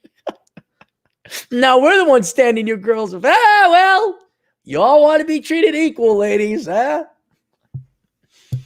Oh my God. Oh God. And ladies, give up your fucking excuses. Just give it the fuck up. These lame ass, one literally like, oh, what was it? It wasn't that she got hit by a truck. That's the excuse other women gave to cut. I've gotten just some lame ones. I've heard them. Just shut up. Oh, my friend, my friend just broke up with her girlfriend. Just shut the fuck up. Take that idea, write it on like 3 pieces of paper, crumple up in a big chunky piece of paper and shove it up your ass. Don't dare insult us. Just don't. Why don't you be an actual equal? Why don't you be a man and say, I'm just not interested. I'm sorry. I said yes. I didn't mean to lead you on. You'll get a lot more respect. But this fucking inferior, that's what it is, ladies. This inferior behavior of lying to the guy saying, yeah, I'll go on a date with you. And then lying again. Oh, I'm just not feeling well. It's been a busy day. I'm busy. I'm so busy. Shut the fuck up. Just shut the fuck up. Just don't even either be men or not. If you don't want to be men, fine. We're going to pat you on your head and deep down inside, yeah, women. Okay. Sure, equal. Right. Okay. Yeah, I noticed that's why you're all majoring in STEM and volunteering to work on oil rigs and be mechanics, huh? Is that? Oh, yeah, equal. Eddie's. All right. Laugh out loud. That's the attitude to have, Classic Basement. I agree. Laugh out loud. What are you going to do? Hey, look. Do you want that low caliber of women who lie? Really? They are doing you a favor, guys. Not saying that to make you feel better. If a woman stands you up, you truly did not want to go on a date with that gal in the first place. You didn't. Shits and giggles for 5 British pounds. Hey, Cappy, here's a video I made using your vocal talents pooping in the streets. Oh, shit. Ha, ha. Hang on. I don't know if I can. I can't copy that. I'll have to go back. Can you like email that to me or text it to me or not? You don't have my text. Send it to me somehow. I can't copy this. Eddie's with the news. Are we good? Are we done? We're done. We're caught up. Look at that. Oh, wait. Did I miss some super chats? Oh, I did. All right. Here, Stephen Ochoa. $5. Cappy, you suggest hiding our power levels. What would you say is a good strategy on doing this? Well, the one I did, but it really wasn't hiding a power level because I was that poor. I just had shitty cars. I always had 2 shitty cars. I had the gutless Cutlass, an 85 Cutlass Supreme. And then when that one tanked, I ended up getting an 89 Chevy Caprice Classic. Oh, it was a great car. Both great donks. Wonderful GM cars. Big seats, had sex in the back. Oh, it was wonderful. You could all throw your friends in there. You all like tour. Oh God. I don't know if you millennials or you Zers are ever going to have the joy of a donk where you could fit like 6 people, not terribly comfortable. You could fit 6 people in a car. You'd all go to like a bar or something like that. Oh, it's good old times. Clothes is another way to do it. And, keep in mind while I was, quote, hiding my power level, I was legit poor. But I was frugal. And being frugal, yeah, you're banking your money. Yeah, I had other people paying my rent for me. I lived in a basement. The other guys were renting out the upstairs units. So my net worth was way more than your average 24-year-old, 25-year-old. But the cash flow wasn't there. And I, being a good frugal man, I was paying my mortgage down in accelerated payments. So there was no extra money. So if you're simply frugal and good with your money, you will hide your power level. Again, the richest client I ever had in my entire life and career in banking was a shoe store guy. He owned a shoe store, and he had 2 million cash or 2 million in net worth. And it was like legit net worth, no debt. I forgot why he was even coming to our bank. I'm like, why do you need, he wanted like a low interest line of credit for something. It's so long ago. But I do remember 2 million in net worth or 2 million in cash and being highly impressed, credit score A plus, just, like, why are you talking to us? And he was dressed very plainly, and he had an old used pickup truck, and you wouldn't know it because he was frugal, because he didn't buy flashy shit. And for what few women are listening, if you want a real rich guy, it's hard to find a guy with real rich and real wealth, because they're not going to the real rich guys don't flash it. the posers do flash it. And they're the ones who spend all the money faking like they're rich, leasing a car, leasing a fancy condo, leasing, never buying. And then you're like, oh my, he has it. I saw this happen to many women where you'd have a poser, like it was a dude, bro. They got married in their 30s. Now, 20 years later, he's been wheeling and dealing, not a penny of equity, not a penny of net worth. But it looked like they're rich. They had a house on Lake Minnetonka. They had a house in the Edina. They had a house in the Woodbury.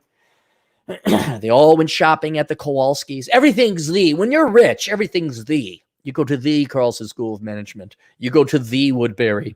You go to the barbershop. And then sure enough, we wouldn't extend the loan or whatever. They couldn't keep up the house of cards, and they filed for bankruptcy. And the wife was shocked. Because again, you girls don't bother to learn the difference between debt or equity spending or to read a balance sheet. But I'm pretty. Everything is like going so wonderful and awesome. And I was told by my sociology professor, I have a right to lifelong food, clothing, and shelter. And an SUV. Yay! Dinah. But yeah, that's just how you hide your power level.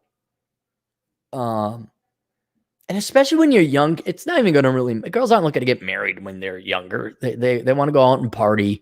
And so your best bet is just to be the good looking, the really good musician who's fun and exciting and is they don't expect you to have money. They just want to have a fun time. You want to be the fun guy. Yeah, I was the ballroom dancer. You might, be the guitar player, be Rollo playing down in, was it Sunset Boulevard? You want to be the fun guy. Then you're in your 30s or your 40s, and then the gals, epiphany stage, late 20s, early 30s. And then they're going to be like, oh, what kind of car? Literally, what kind of car do you drive? I told this story not too long ago about the Volkswagen I drove. Perfectly fine car. And the gal that set us up, she called me and said, okay, you did really good on the date. Did I? Oh, good. But. What did I do wrong? I paid for the dinner. It was a nice dinner. You need a nicer car. Oh, do I? Bye. It's my opinion right now. Again, haven't dated in a long time, but the gals just aren't interested in marriage, and it's not going to be until they're 30. So I guess if you're dating gals in their late 20s and early 30s, this is something you got to look out for. But it's not that hard to hide your power level. If you're an IT guy, just like, I don't know. Oh, I'm just a web developer. I'm just a pro. I don't make that. No, I'm not high level. I'm not a high level. No, you need a lot more certifications for that. You don't buy fancy clothes. You don't buy a fancy car. You don't have fancy shit. I mean, and the other thing is, do you really, you could just use that to weed out, any girl that gets past that defense and like takes a vest, like, well, wait, you actually say, I save money too. But we're talking so few and so rare. I wouldn't even worry about it. Just be a minimalist. Go enjoy your shit. Do your thing. And if the girl comes along, fine. It's not that hard to hide your power level because girls aren't interested anyway. And if they're interested in it, they're going to be completely distracted and duped by the guys who are posing, who rent a boat, who lease a boat, live paycheck to paycheck. They're the peacocks showing their feathers, but they ain't got no dick. They ain't got no financial dick. I guess that's the best way to put it. And these girls like, ooh, pretty flowers. They're not going to, well, I contribute the maximum amount to my IRA. They don't even know what a fucking IRA is. They don't. They really don't. They don't know what a mortgage. They don't know. You just keep your eye. There was one gal I dated who was very good with her money. She owned property very early. Oh, I fucked that one up. And she was dumb as hell, though. Oh, God. She was good with money. And it was like, oh, really? Oh, okay. Dave 128 for $5. I tried to send you a headline here, but the YouTube censor babies wouldn't let me, so I sent you an email. Enjoy the decline, kids. All right. Is it on Asshole Consulting? Hang on. Let me type the.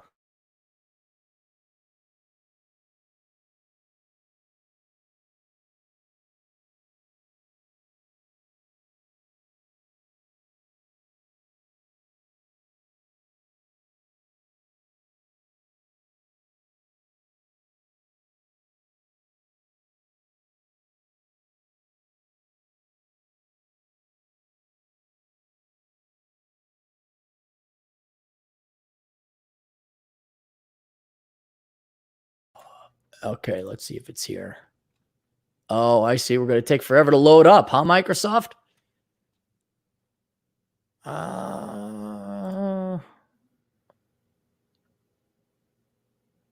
Dating divorced moms. Is this it? Not junk, not junk. Report is not junk. Dating divorced moms. Is this what you sent me? No, this isn't it. This is some other request. All right, I'll have to get it on the next streaming thing. What else we got? Shits and giggles for £5 British. Thanks, man. Thanks for all the donations. Hey, Cappy, here's a video I made. Oh, I already did that one. That's it. Classic Baseman, $5. My favorite female excuse is that quote is, my phone died.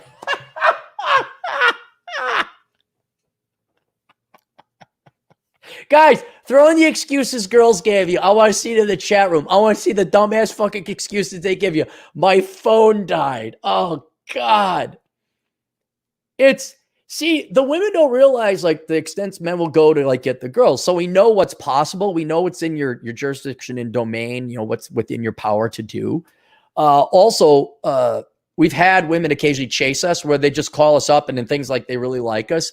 It's so we know when you're lying, ladies, just knock it off. Just fucking out. Okay, here we go. Vittoria, the Effa. I fell asleep. Yeah, that's a good one. I overslept. That's a good one. I'm bad at texting.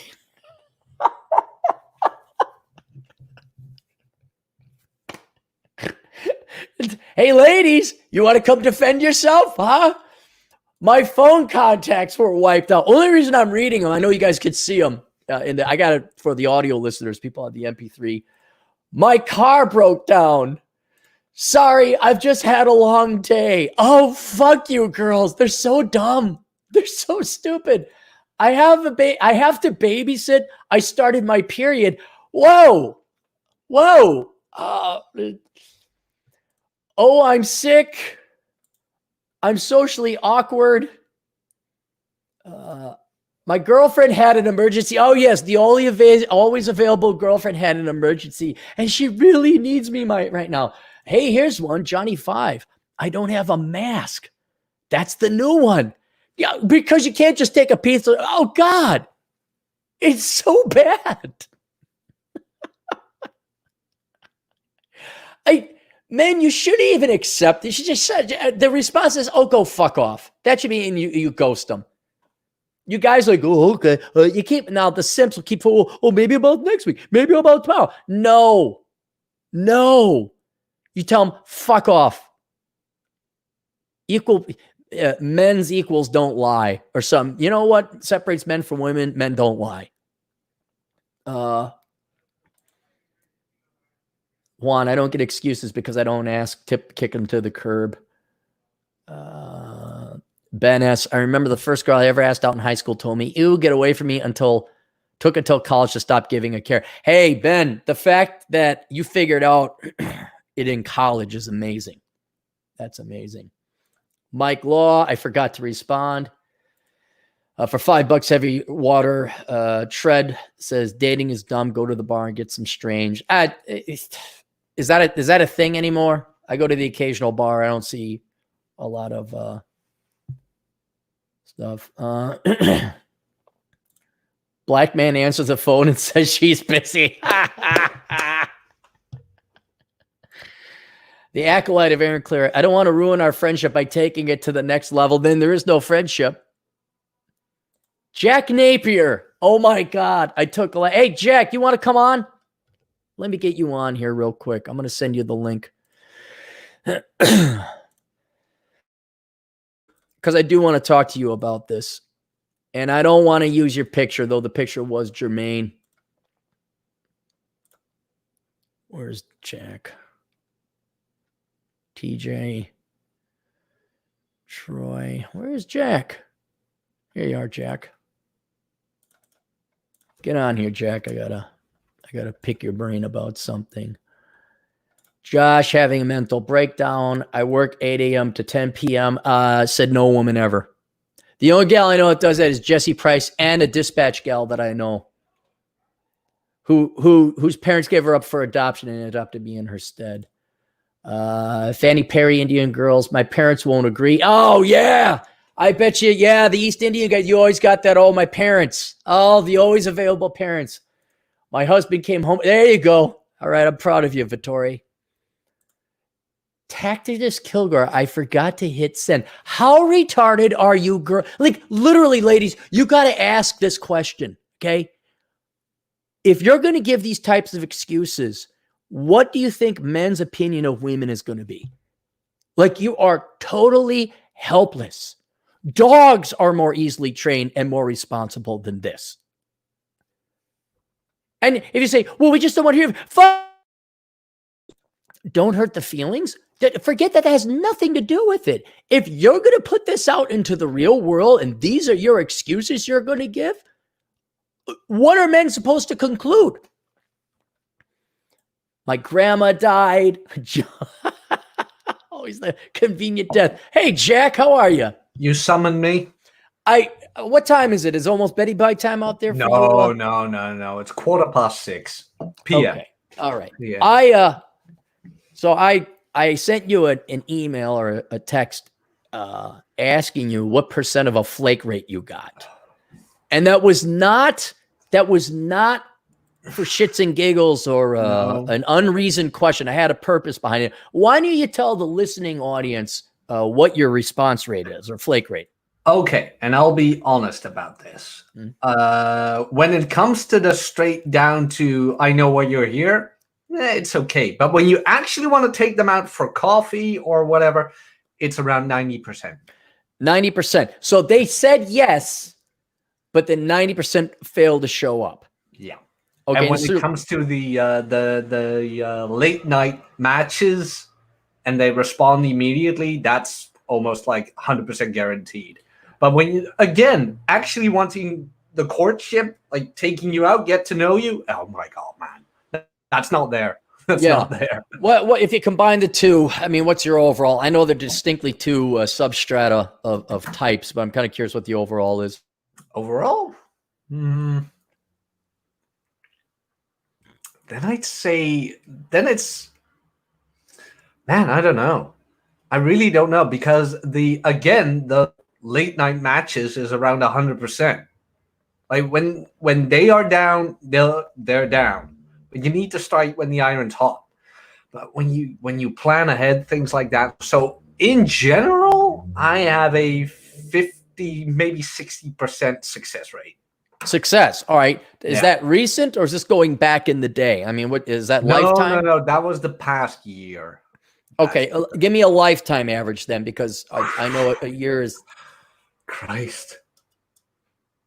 Oh, man. I wouldn't know what to say, to be honest. It doesn't have to be down to a decimal point, Jack. It could just be just a ballpark. I know. Like ballpark? Yeah, then I'd say 60% success rate. You had a 60% success rate? Yeah. Like, is this all on Tinder or something? No, I mean, I like that 30 before 30 thing. Yeah. I had 12 in 1 year. Holy shit, that's a lot. I went for it. I mean, I am mentally beat. I'll be honest, it killed me. Like, seriously, and don't get me wrong, like, with 12 successes come hundreds of failures. Right. Of rejections and whatever. So I'm not going to sit here and be like, oh, look at me. No, it was hell. It was an absolute, like, you thought Nom was bad. I mean, my God, man, this was an absolute hell. There was a couple instances in my life where I was dating 4 girls at the same time. That was the highest I got to. And people are thinking like, oh, wow, it's awesome. It's like, no, it is a fucking project management nightmare. It is a time management nightmare because not everyone has to go on the weekends. You got to do day dates, night dates. And you know, it's just a pain. And that's where you get your first glimpse as like, this isn't fun anymore. You know what? I harem, all these guys like, man, it'd be great to have a bunch of women. It's like, dude, I don't even want one. This thing in the day has to do with one, let alone 4. If they can live with you in the same house and they do everything cooperatively, but they won't. Yeah, but only if you're a multimillionaire and everything has been taken care of. Okay. But so that is like, all right. So since we're talking dates and not just, see, I'm trying to figure out how I want to treat this intellectually, honestly. You're just getting a hookup call and what, they come over to your house with the 100%? Yeah, or I go to them. I mean. Okay. And this happens late at night or something like that? Yeah. I mean, again, when I was really focusing on it, like you're swiping at 10 p.m. at night. And I mean, you have to go the distance sometimes. Luckily, I have a car and things like that, or they have a car. It's like 30-minute drive, sometimes even longer. But yeah, I mean, if you're lucky, you get one at 10 p.m.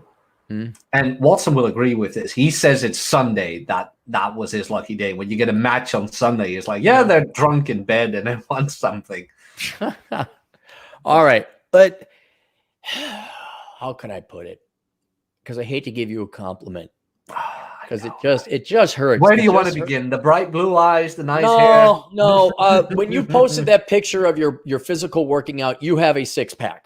Yeah. Okay. You're also a young man. Women with very bad vision, very poor taste, and no standards whatsoever would say you're a handsome man, or at least you're a good-looking guy. You are self-supporting. You are not a cuck. No. And you. Another thing is you are you're a cultured man. You do podcasts. You're writing. There are other things that you do. Let's just go with the dating where you're trying to be the good guy, and you maybe want to, because I think it's different of enough world if you're late at night, although I want to somehow factor that in there. When you posted your picture of the 6-pack abs, I'm like, holy shit, Jack is ripped. You're also 6 feet tall, right? Yeah. Okay. And you still get stood up 90% of the time. Oh my God. Seriously, I have approached and I've went out and things like that. And I mean, it's gone. To be very honest, at least in my experience, the whole wanting to actually build something up is gone. And how do I know that? Because I've been the guy on the other side as well. I've been the late night call as well. So I know what these girls are doing. And I know they're standing some other guy up who loves to take them out because I'm around at like 10 p.m. at night. All right, so you got the Dr. Jekyll, Mr. Hyde thing, or Dr. Hyde, Mr. Jekyll, whatever it was.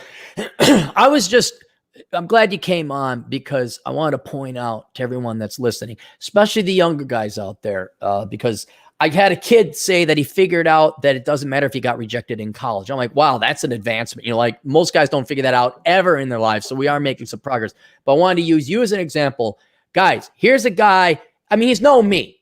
Okay, now that's a very high standard. He's no Clarey, but he's pretty good for a European guy. He's 6 feet. He's got 6-pack. He's everything girls say they want.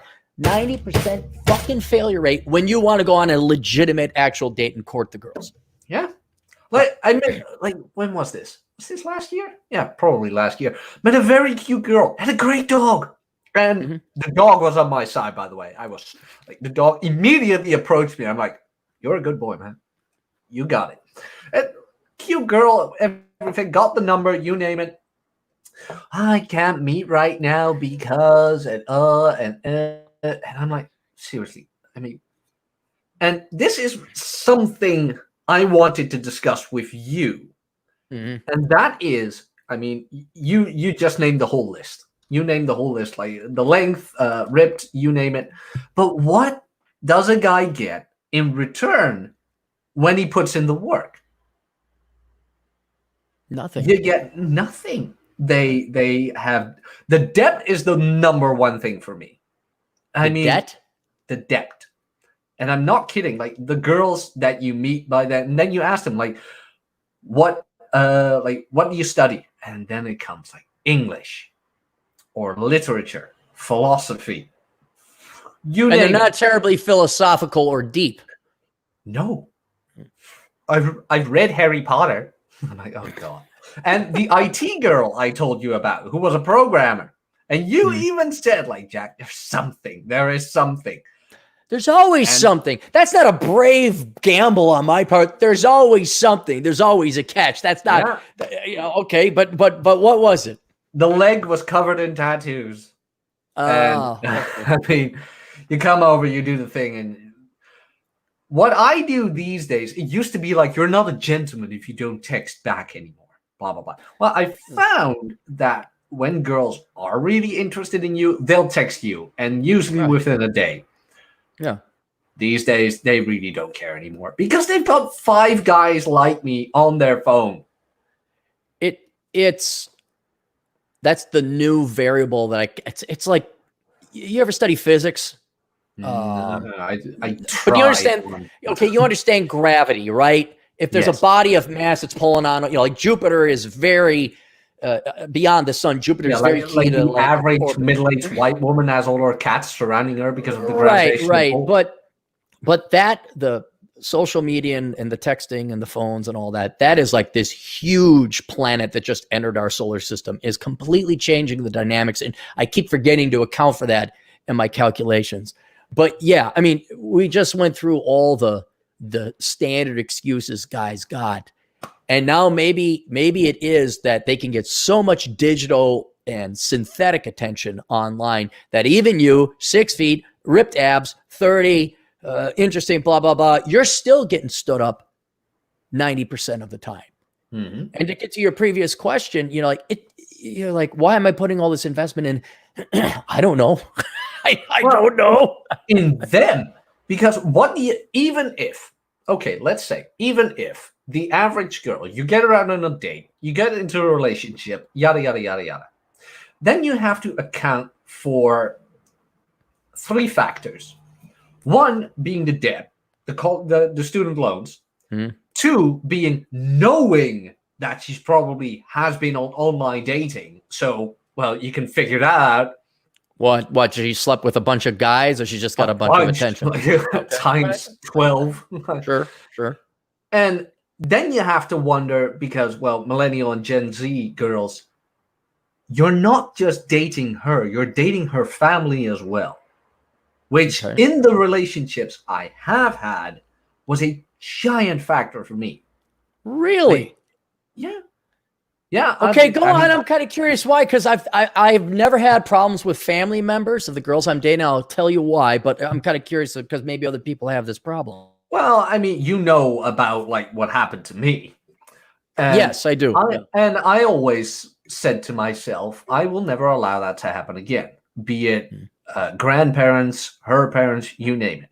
Like, even if I have kids, they are not going to grow up in a toxic household. Right. But then you meet her parents, and it's like crippling debt, divorced, now married to a woman, former abuser. Reliant upon their children for finances, even at times, I find out. Yeah. They do that. Bribery, you name it, it is insane. And I remember one dinner talk, and her mother was divorced, remarried, and she kept talking about her dad, as in her ex-husband. Right. And I just sat at that table and I was like, isn't it time to move on? I just said that out loud. I was like, you have this giant house. You have everything you could ever wish for, yet you keep talking about the dirtbag of an ex-husband you have. Like, the only one bringing him in right now is you. You realize that, right?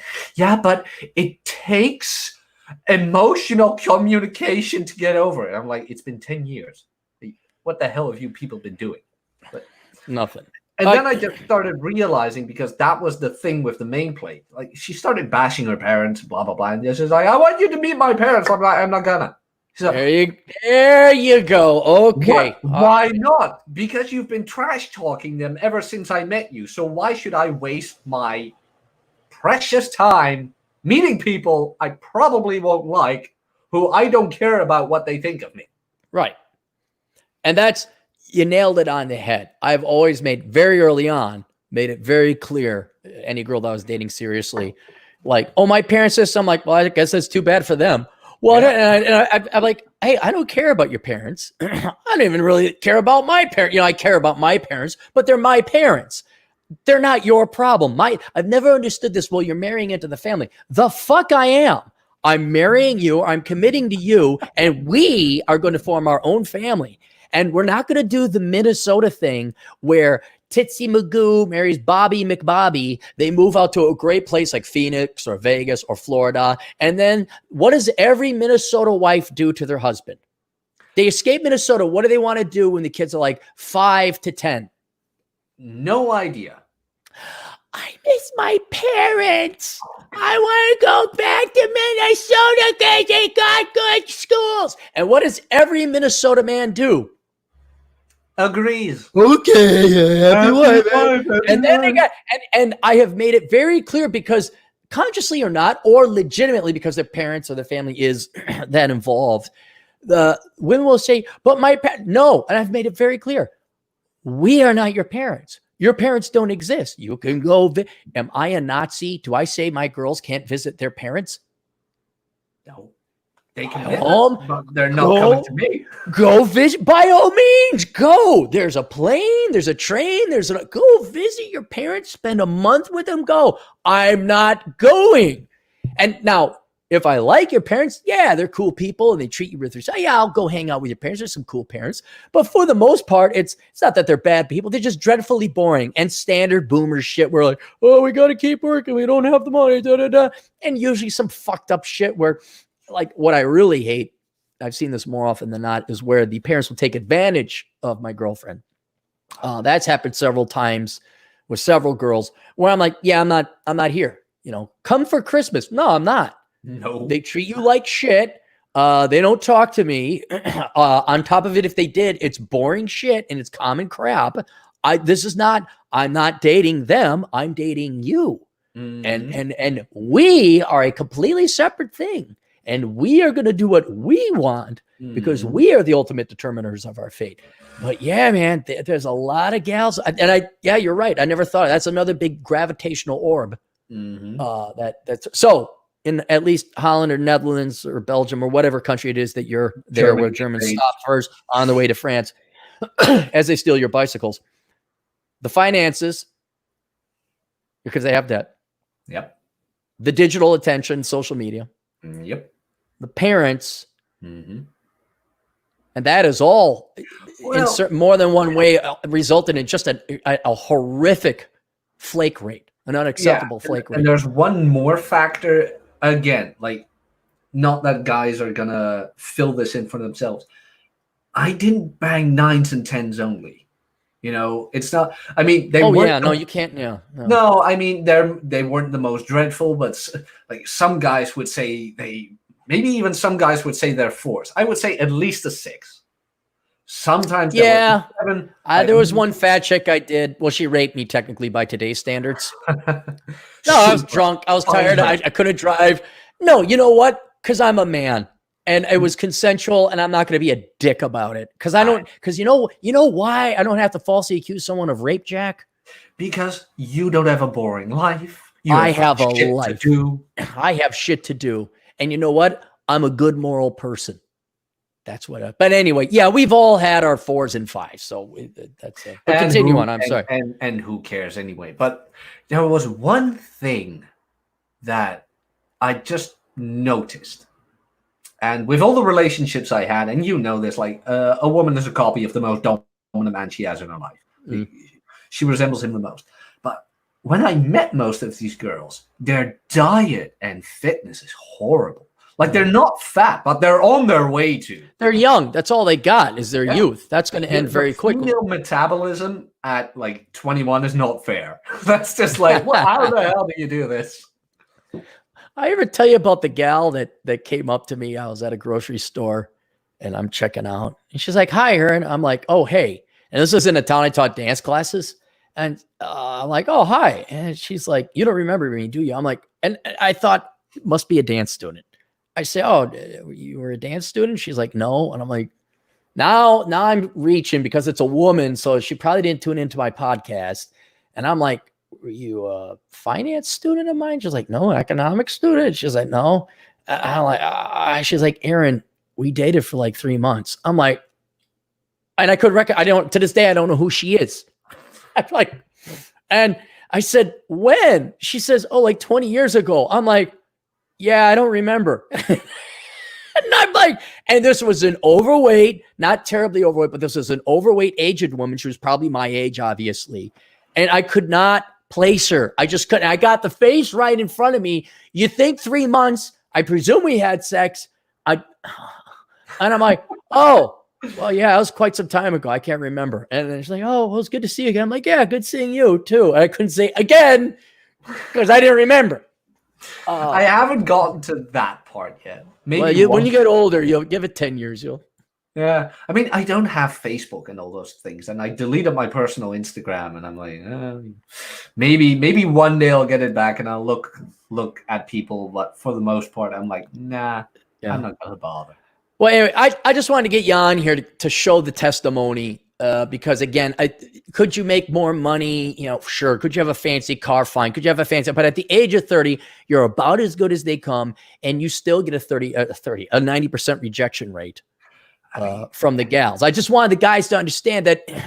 I'm not saying to go MGTOW. I'm not saying no, that, but you gotta really reel in your expectations and realize the underlying causes for such an unacceptable flake rate. I would almost say psychopathic, and then 48 hours later, I see where all the good men gone, and it's just a circus. You just can ignore the Arkham Asylum we have in front of us.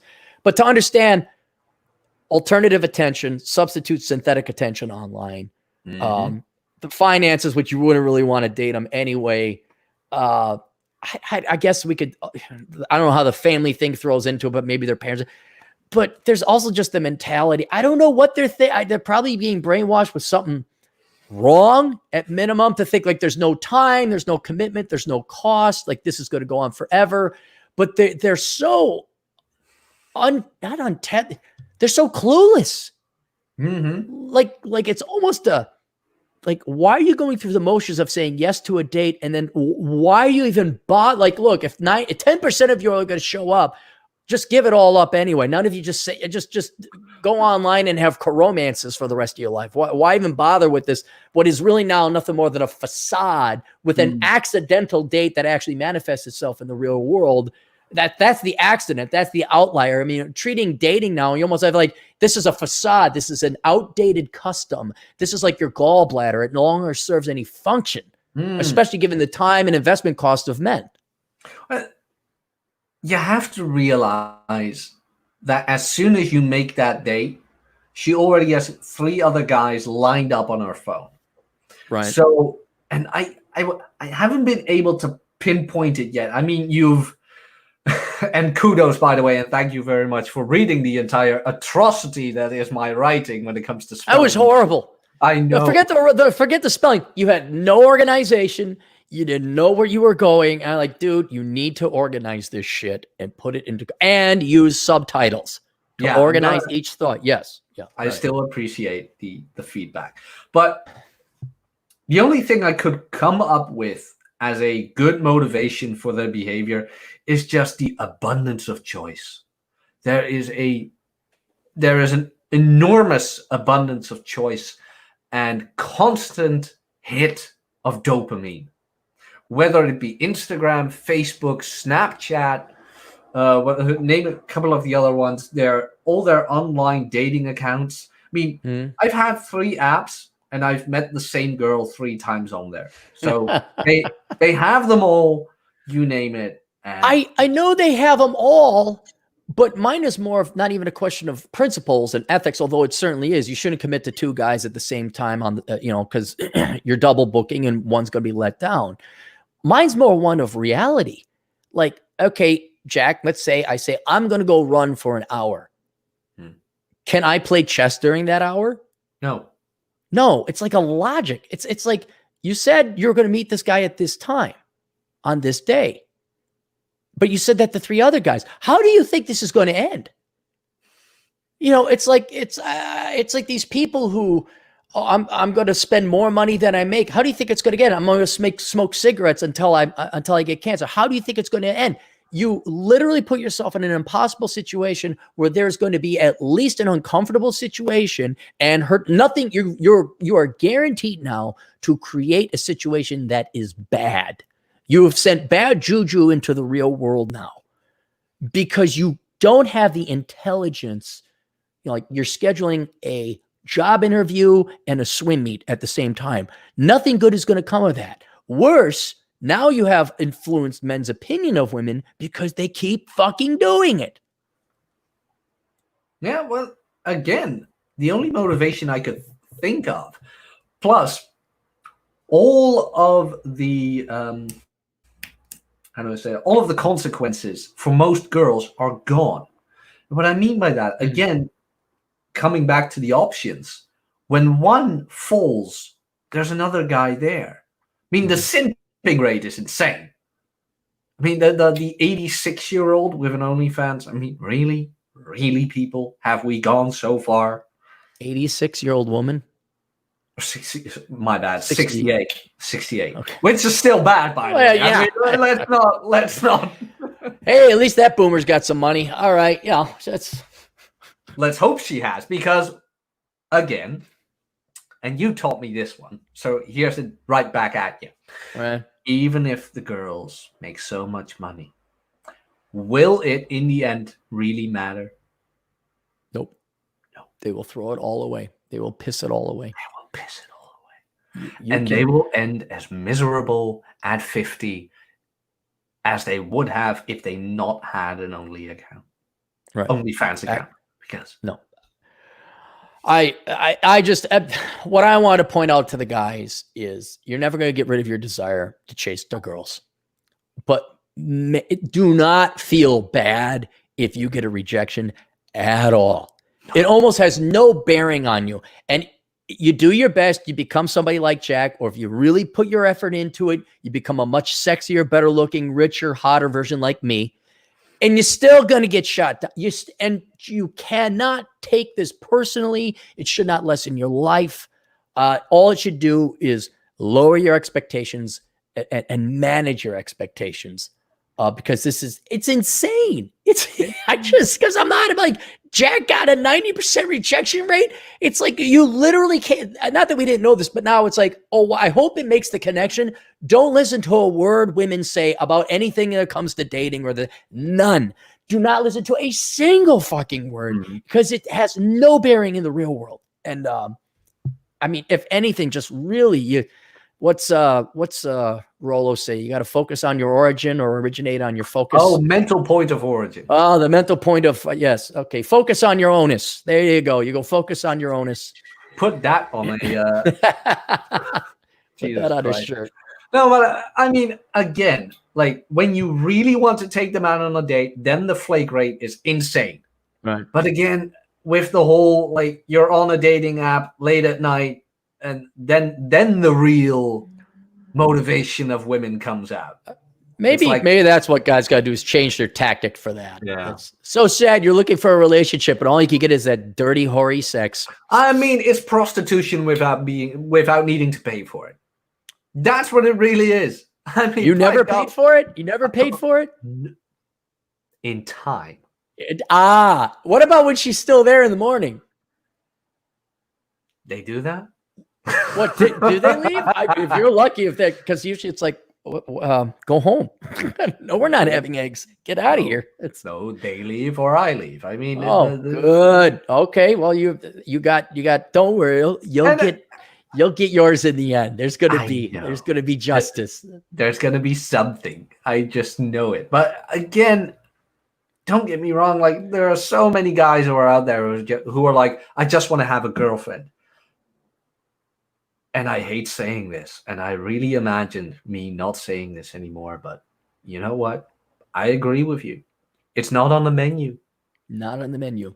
Not on the menu. No. They got fish, they got chicken, but they don't have a steady traditional girl. Sorry, sir. Well, sorry, sir. Sorry, no tip. Sir. No tip. That's all right. No, I understand, sir. I understand. Well, you want to bang out some super chats? We'll call it a day here. Yeah, sure. What was the last one? Just Ronan Boyle for $2. If any of us British pounds. £2 that's like how many dollars? 2 cents by now? $1.02. Yeah, about that. Yeah. If any of us visited the US, could we meet you, Captain? If you come all the way here and it works out schedule-wise, sure. But it's US is a big place. I mean, it's a lot of cost. Like, you can land in New York if you're coming from. Okay, that's fine. Then it's almost the same flight if I'm out in Vegas. So yeah, if paths cross, but certainly, you know what? Don't change your visitation or your tourist plans in the United States just to meet me. I'm just like I am on the internet, and I am short as it sounds. You don't come across as the guy who's like, oh, guys, we're gonna have a Aaron Clarey meetup. You're more kind of like the guy. Oh, fuck. I used to be like, hey, I'm coming to town. Like, when I was doing my exploratory decade, I'm like, hey, anybody want to meet? Oh yeah, we don't meet up. And yeah, there's some weirdos, but there's some cool people too. And that's how I got a lot of friends. But now it's like, hey, can we meet? It's like, yeah. And then I've always, people want to know, if you're in the United States, I've always had a gun ready to shoot people if they were like, it was a trap. But thankfully that has not been the case. And now a lot of the times it's like, I'll go and I'll meet people. This is why one of the main reasons I don't anymore is they want me to be their therapist. They think it's like, hey, I got a question. Like, no, I'm not there to answer your questions. Like, let's just chill out and have a cigar, relax. We're out here to do fun things. Yeah. Like, I know it looks like a fun job on the internet, and it is, but I guarantee you Rollo's sick of podcasting.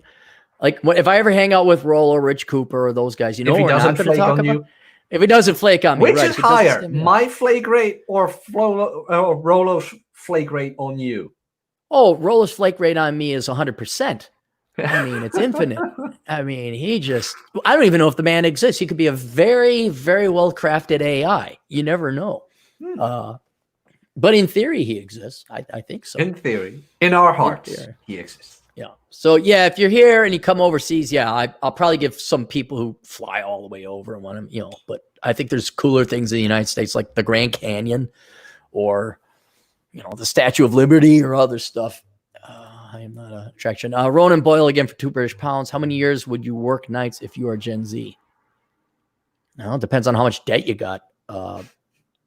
And by work nights, you mean part-time? Like, I worked nights until I was 35, because I was always teaching dance class, and even to this day I still work security. But that's one more thing, like, by God, because I did salsa dancing before the whole Corona thing, and I want to get back to it. Yeah. And Watson was like, well, maybe there's some cute girls there, and I was like, you wanna take a look on the right, because most of the gals who are on there are either middle-aged white women who are very overweight, who you can't spin, or they are the younger ones who are full of piercings, tattoos, and are like, guy has interest in me. It wasn't a main reason, but it was a reason why I inevitably stopped teaching dance class, is because there weren't any pretty women anymore. Not that was the only thing, but it gave you an extra skip in your step. You're kind of happy to go. And one thing that if they got too fat, which a lot of them did, you couldn't do certain moves, and you certainly couldn't do dips. And it just beats the hell out of you when you have no spiritual reason to go do it, where it's like, yeah, it's not like I'm going to go run off with this guy's wife, but okay, here's a nice, pretty lady that smells nice. And you got like, here's a fat, stinky lady who is so fat, I can't dip her.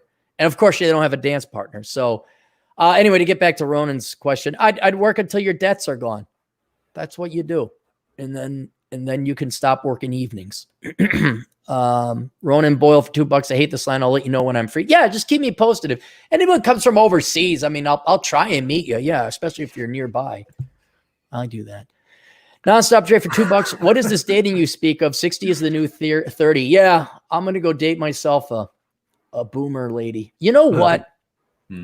I bet you some of the younger boomer gals, like in their 50s, if they're hot, they could probably pull some Gen X and millennial tail. They probably could. They could. Yeah. Because what are the millennials going to do? Go out there. What Gen X has got single mom city, okay, with the kids still around. And then Gen X has got, the millennials have got nothing but tatted up, I mean, just repulsive women. Yes, I know there's one or two of you that's good looking, but for the most part, it's just like. I know a Chinese guy who isn't good at algebra either. I know a Chinese guy who's good at basketball. Yeah. I know a white guy who's good at ballroom dancing, if you can believe it. Warrior Priest, $5 Canadian. Aaron, do you think about turn flinging monkey and creating no-go? Oh, what do I think about it and creating no-go zones? It's certainly an option. Wait, what? A no-go zone is create a no-go zone. Like in France, Muslims have some you know, towns or sectors. We just don't go there, but they also have their own regulation and judicial system and things like that. It might come down to that. It kind of has already come down to that. Like the suburbs are a no-go zone. There's lots of guns out there. It's just a big ass no-go zone. They may not have it as tightly knit. And the suburbanite wives, you know, just like any other wife, are stabbing most of their men in the back and burdening them with, you know, SUV payments and bailing them out of their student loans. But it'll come to that. I mean, me and a couple buddies who live relatively close to each other, we have a plan. If shit goes to, we all meet up, and we're gonna live here. We're gonna, you know, take all of our crap out. It's kind of nice having an apartment. Just like, I'm not paying rent anymore. Bye. And this is where we hole up. And there's a water source and all that other stuff. But I don't know. I'm thinking there's enough land in the United States. You could go to these rural places people leave you. Just because the time and gas cost to get there is too damn far, and there's not a lot for you to go get. I was talking to Watson about that. Like, Europe has, like, we stopped killing each other for just 60 years. Yeah. Something like that. Not even a century. Not even a century. And like the United States is way younger than Europe is. Like, we're just sitting here like, oh, look at them. They're fighting each other. They're so cute. They'll get used to that. We're not even fighting each other. I mean, you know, wait till you have a 30 years war, 100 years war. 80. The Dutch had an 80-year war with Spain. But, yeah. Yeah, but there was like a 50-year truce in that. It's right. Very Nonstop Dre for $2. Cappy has female fans who beg to meet him in person. I used to. Not anymore. There was like this. Gals would send me nudes and where you coming? Oh, you got a free place to stay. That happened somewhat commonly, but that was like 5 years ago. And now, I don't know, maybe too much attention on the internet, you know? Maybe they found out, in fact, I am only 5'9". Maybe I'm getting too much gray hair. I don't know. There was even a time I'd have a fair amount of gay guys hitting on me too. And the death threats, the rape threats, the, hey, you could stay in, you know, Tampa anytime.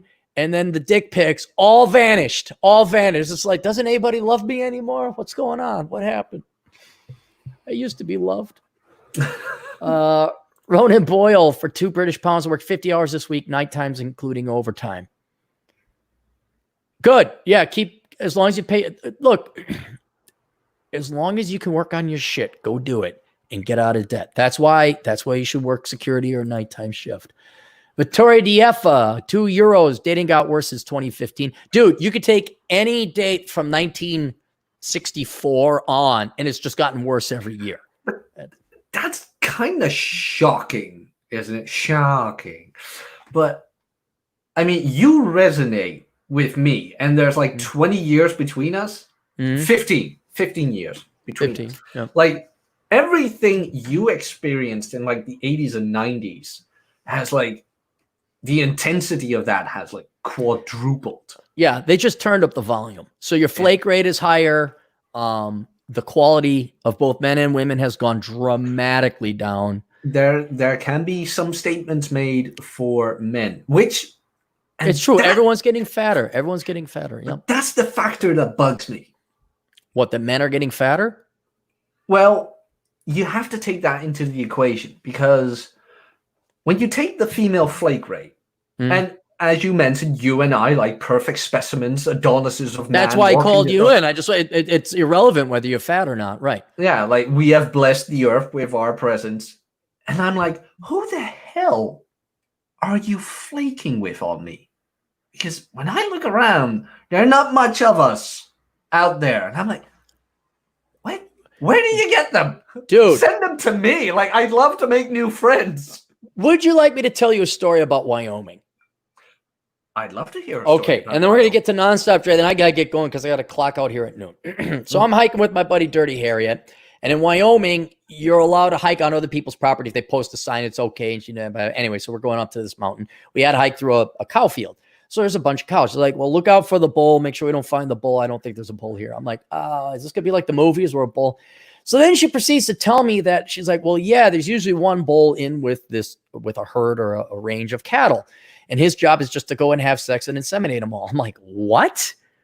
She's like, yeah. So you get a really good high quality bull with good genetics and they'll pay top dollar for it, kind of like horse racing.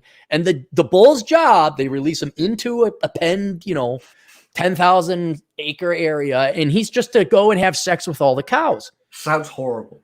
And so I'm like, that's the greatest life. What the? And they're like, this is great. She says, well, it gets better. Once he's inseminated all the cows, or I guess he won't have sex anymore, then they take him, they put him back into the trailer, and they haul him to a whole new fucking field of cows, and he gets to fuck them. I'm like, fucking Christ, what? Jesus Christ, that's the best day.